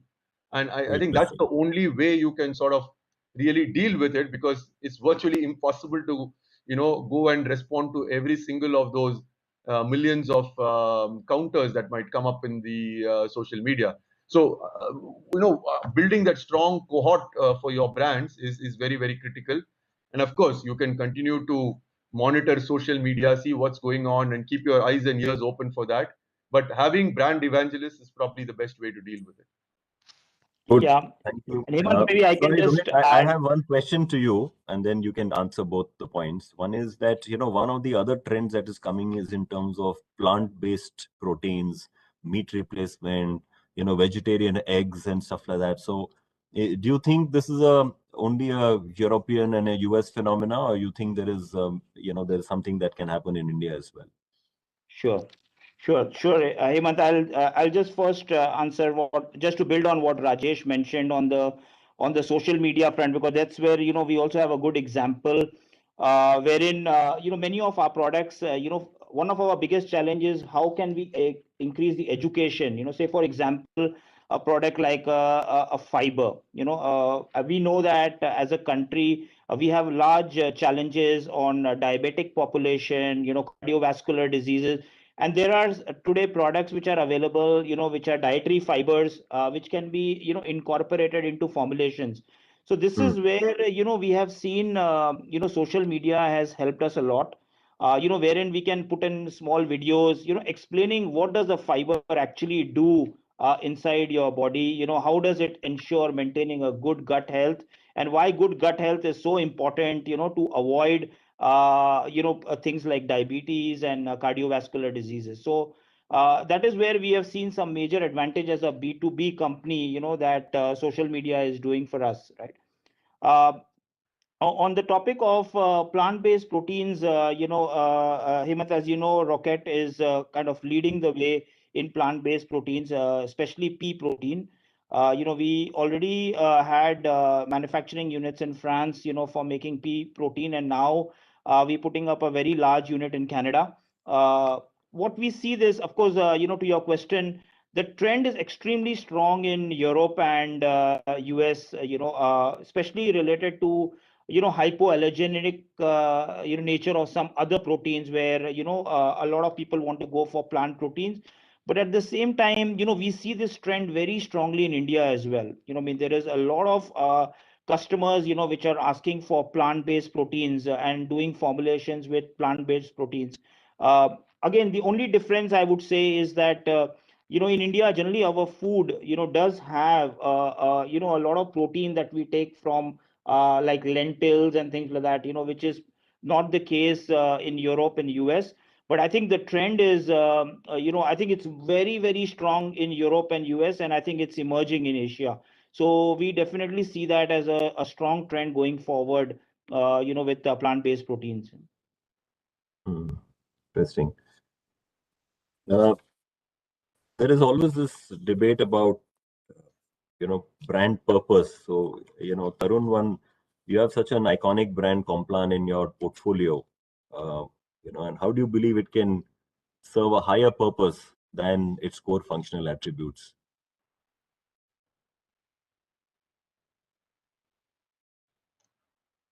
You're on mute. Sorry. I was on mute, yeah. So I think as we build the brand forward, I think it's about building the brand about beyond just the positioning of what it functionally does, but what it can do to the society. And for years, Complan, almost 6 decades, it has stood for superior nutrition.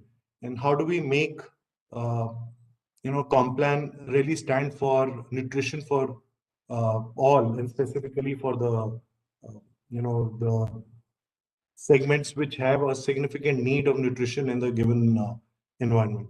So we believe that from a Complan's point of view, it can play a more important role as we move forward in the emerging nutritional needs, and play a more valuable role in driving that for that kind of segment that it participates in. So that's really how we are imagining the brand purpose. Now, beyond that, we are also wanting that it is backed by an authentic way of doing things. We are creating a capability around a scientific research which picks up some of the best available information or capability around nutrition formulating some of the most suitable nutritional products for the segments that we serve. And so we have the right products which are backed by our clinical data and consistently deliver the latest of those capabilities. Is how we want to be genuine, authentic to the consumers, and that's really how we're looking at it. So I'm going to ask a question to each of you. This is, we always say that packaged food is just about 10 or 12% of the overall food business. Right? And there could be many kinds of barriers, stroke opportunities of how this can become larger. And, the moment you look at a country like Philippines, Indonesia, Thailand, the package is almost about 90% is packaged. Right? There are categories in India also which are mostly packaged, but there is a fair amount of, move that still needs to take place. And so the question is that what is it that you think can drive this change? Because that is something, we had a session in the morning where BCG was talking about that, almost $100 billion worth of business will get added, which is like the same amount in the next 4 or 5 years. So actually, some estimate of actually is going to double, but it will not double just by itself. There'll be a role that the brand owners and manufacturers and regulators will have to play towards that. So I'll start. Mohit, you want to come in? Yeah, I was planning to come in a little later on this because I'll have a very contrarian point of view. But okay, let me start, Hemant. Let me start. I've thought about this issue very, very deeply for many years because I've had the opportunity to work across the world. It might sound very simplistic, but I think the single biggest unlock is the affordability of packaged food in India versus any other market income levels parity. So I will take the example of let me take two examples. I think biscuits is a highly penetrated, very large market in India compared to any other market we know. And you know this better than I do, Heman. And it's also one of the most affordable biscuit markets in the world. If I take cereals, for example, on a per capita GDP basis, I'm actually much more expensive in India than I am in South Africa and Mexico. And the penetrations are correlated to that. So, Mexico and South Africa are 90% cereal penetrated. We are not even close. I think the issue is between the government and the industry, how do we change the structural economics of processed food to be able to get to affordable? And if you start benchmarking, you start to see that trend, Hemant. And the minute you see that trend, you'll see that if I have to do it right, either I will not make enough money to sustain, or I will price it at a point where I'll not be able to penetrate. So I believe if you were asking me a single point, I'd say how do the government and industry work to improve structural economics across utility costs, labor costs, taxes, etc., and of course the companies bringing in scale. I think that is probably the biggest unlock, I feel. Right. Gautam? Yeah, I think we can safely say that we agree.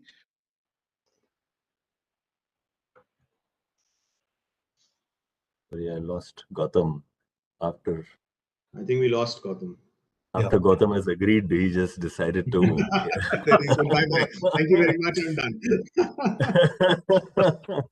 I think there was something now. Mohit, we can see and you. Mohit has actually appeared now. Yeah, appeared on the screen after an hour. Right. Maybe so it was making sure that you can't see me, not me. Huh? Okay. I think he's coming back. No, we can move. Rohit, you want to come in? Yeah, I think Tarun, you wanted to come in. So I have a very different view from Mohit. To my mind, yes, the costs, and I've looked at the cost of food in India is probably one of the lowest in India. Internationally, if you really look at it, people spend a lot more on food, packaged foods globally. But I think the other unlock which needs to be happened for this to really grow is also the disposable incomes.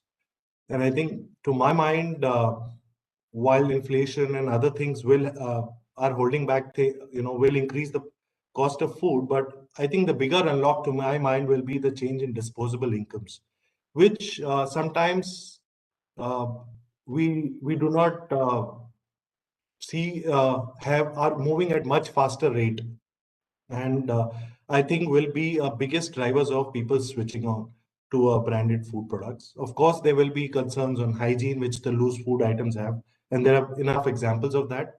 There are, of course, the fact that health and other, benefits that the branded food players will bring to the table, which will allow for consumers to reevaluate the food options.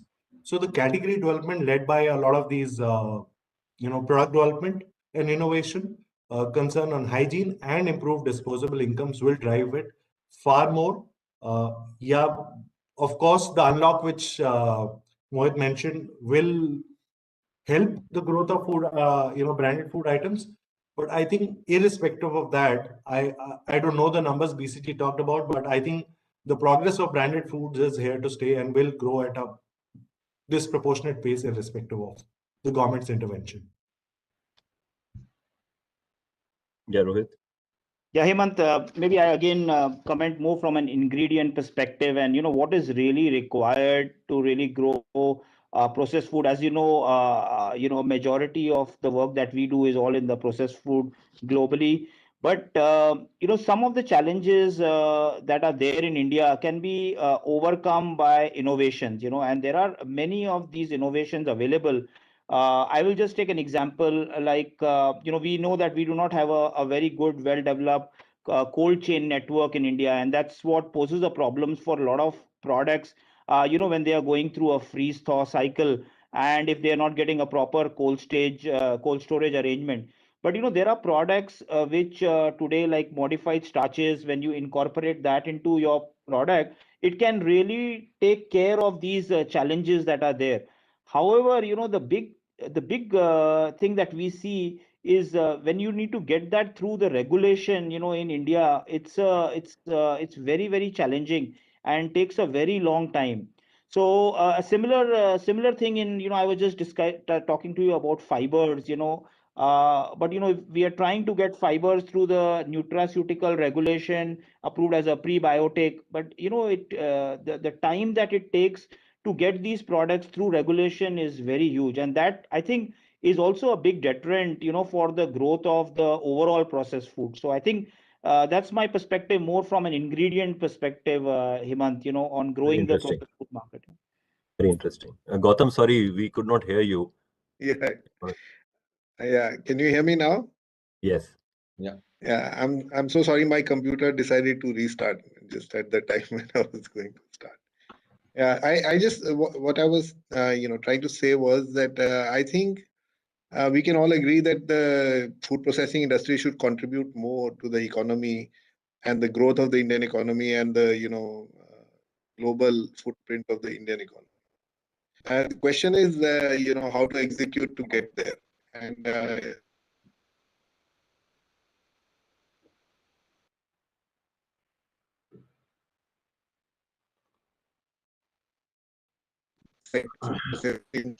exports from India. India is blessed with so many natural resources in the food sector, but our exports are, only a small fraction of our total food processing industry. And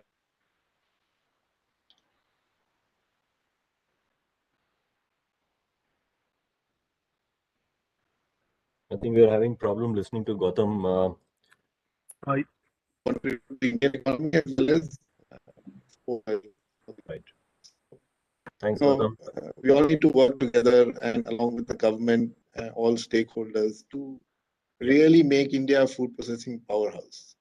And then you will find that, this 10% will become 25% and 1% export contribution to GDP will become 5%. And consumers will get better products. That kind of plan we should make. Rajesh? Yeah, just a couple of thoughts, and I know we are almost towards the end of the session. So I think two important things to keep in mind: affordability and accessibility, right? So that we are able to take care of both of these from a consumer perspective. And one of the things, Hemant, is how can we create a more level playing field? Because if you look at packaged versus non-packaged, there is a huge skew towards the non-packaged, right? Whether it is in terms of, say, things like duties and taxes and so on, or it is in terms of regulation, right? So, how do we sort of get the balance a little bit more equitable in terms of, providing a level playing field to packaged food players? And I think that's where maybe, private public partnership can come in and play a big role in terms of really, keeping in mind the vagaries of the Indian system. How do we take a pragmatic approach towards solving for some of these inequities to bring that level playing field, so that at the end of the day, we are able to provide consumers with affordable products and make them accessible to all of them?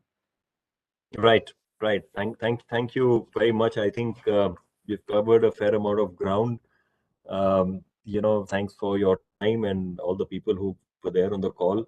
Very clearly, the importance of brand trust coming in through description and standing up for authenticity was coming through. And of course, the point about the consumer of tomorrow is going to have different expectations. And it is very important for us to gear up. And there are a lot of signals which one can already see.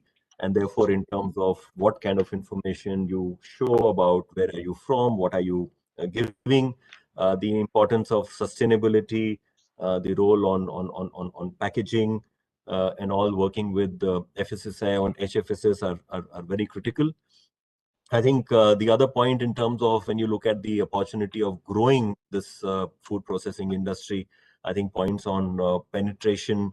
How do you make penetration? It can only become if it is affordable.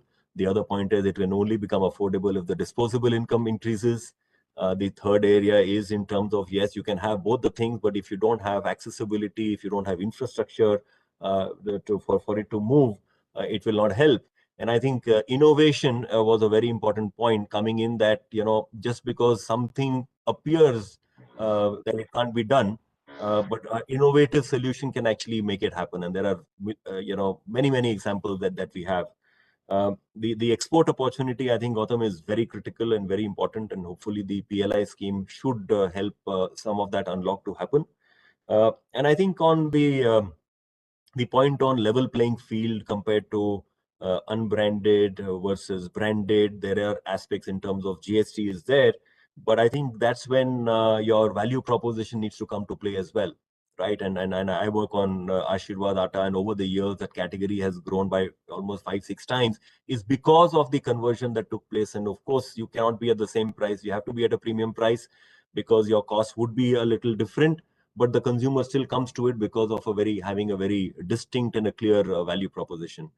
So thank you very much for your time. And Abhinav, over to you. We are through 3 minutes over time. Thank you. Thank you. Thank you so much, Hemant sir. I think we had a very wonderful session today, this afternoon. In fact, all the 3 sessions have been very well taken up by the participants. I'm getting a lot of positive feedback from the audiences. Thank you so much once again for all of you joining us today. And special thanks to Hemant sir and Mohit sir for almost being with us from morning till now. I mean, 3 sessions back to back. Thank you so much for your support. And I request all the participants to kindly join in tomorrow morning, 10:30. We have another round of 3 panel sessions scheduled for tomorrow, which are very interesting, and you get to hear industry leaders tomorrow on their insight on those interesting topics. Thank you so much once again, and wish you a very good evening. Thank you. Thank you. Thank you. Thank you. Thank you. Thank you. Thank you.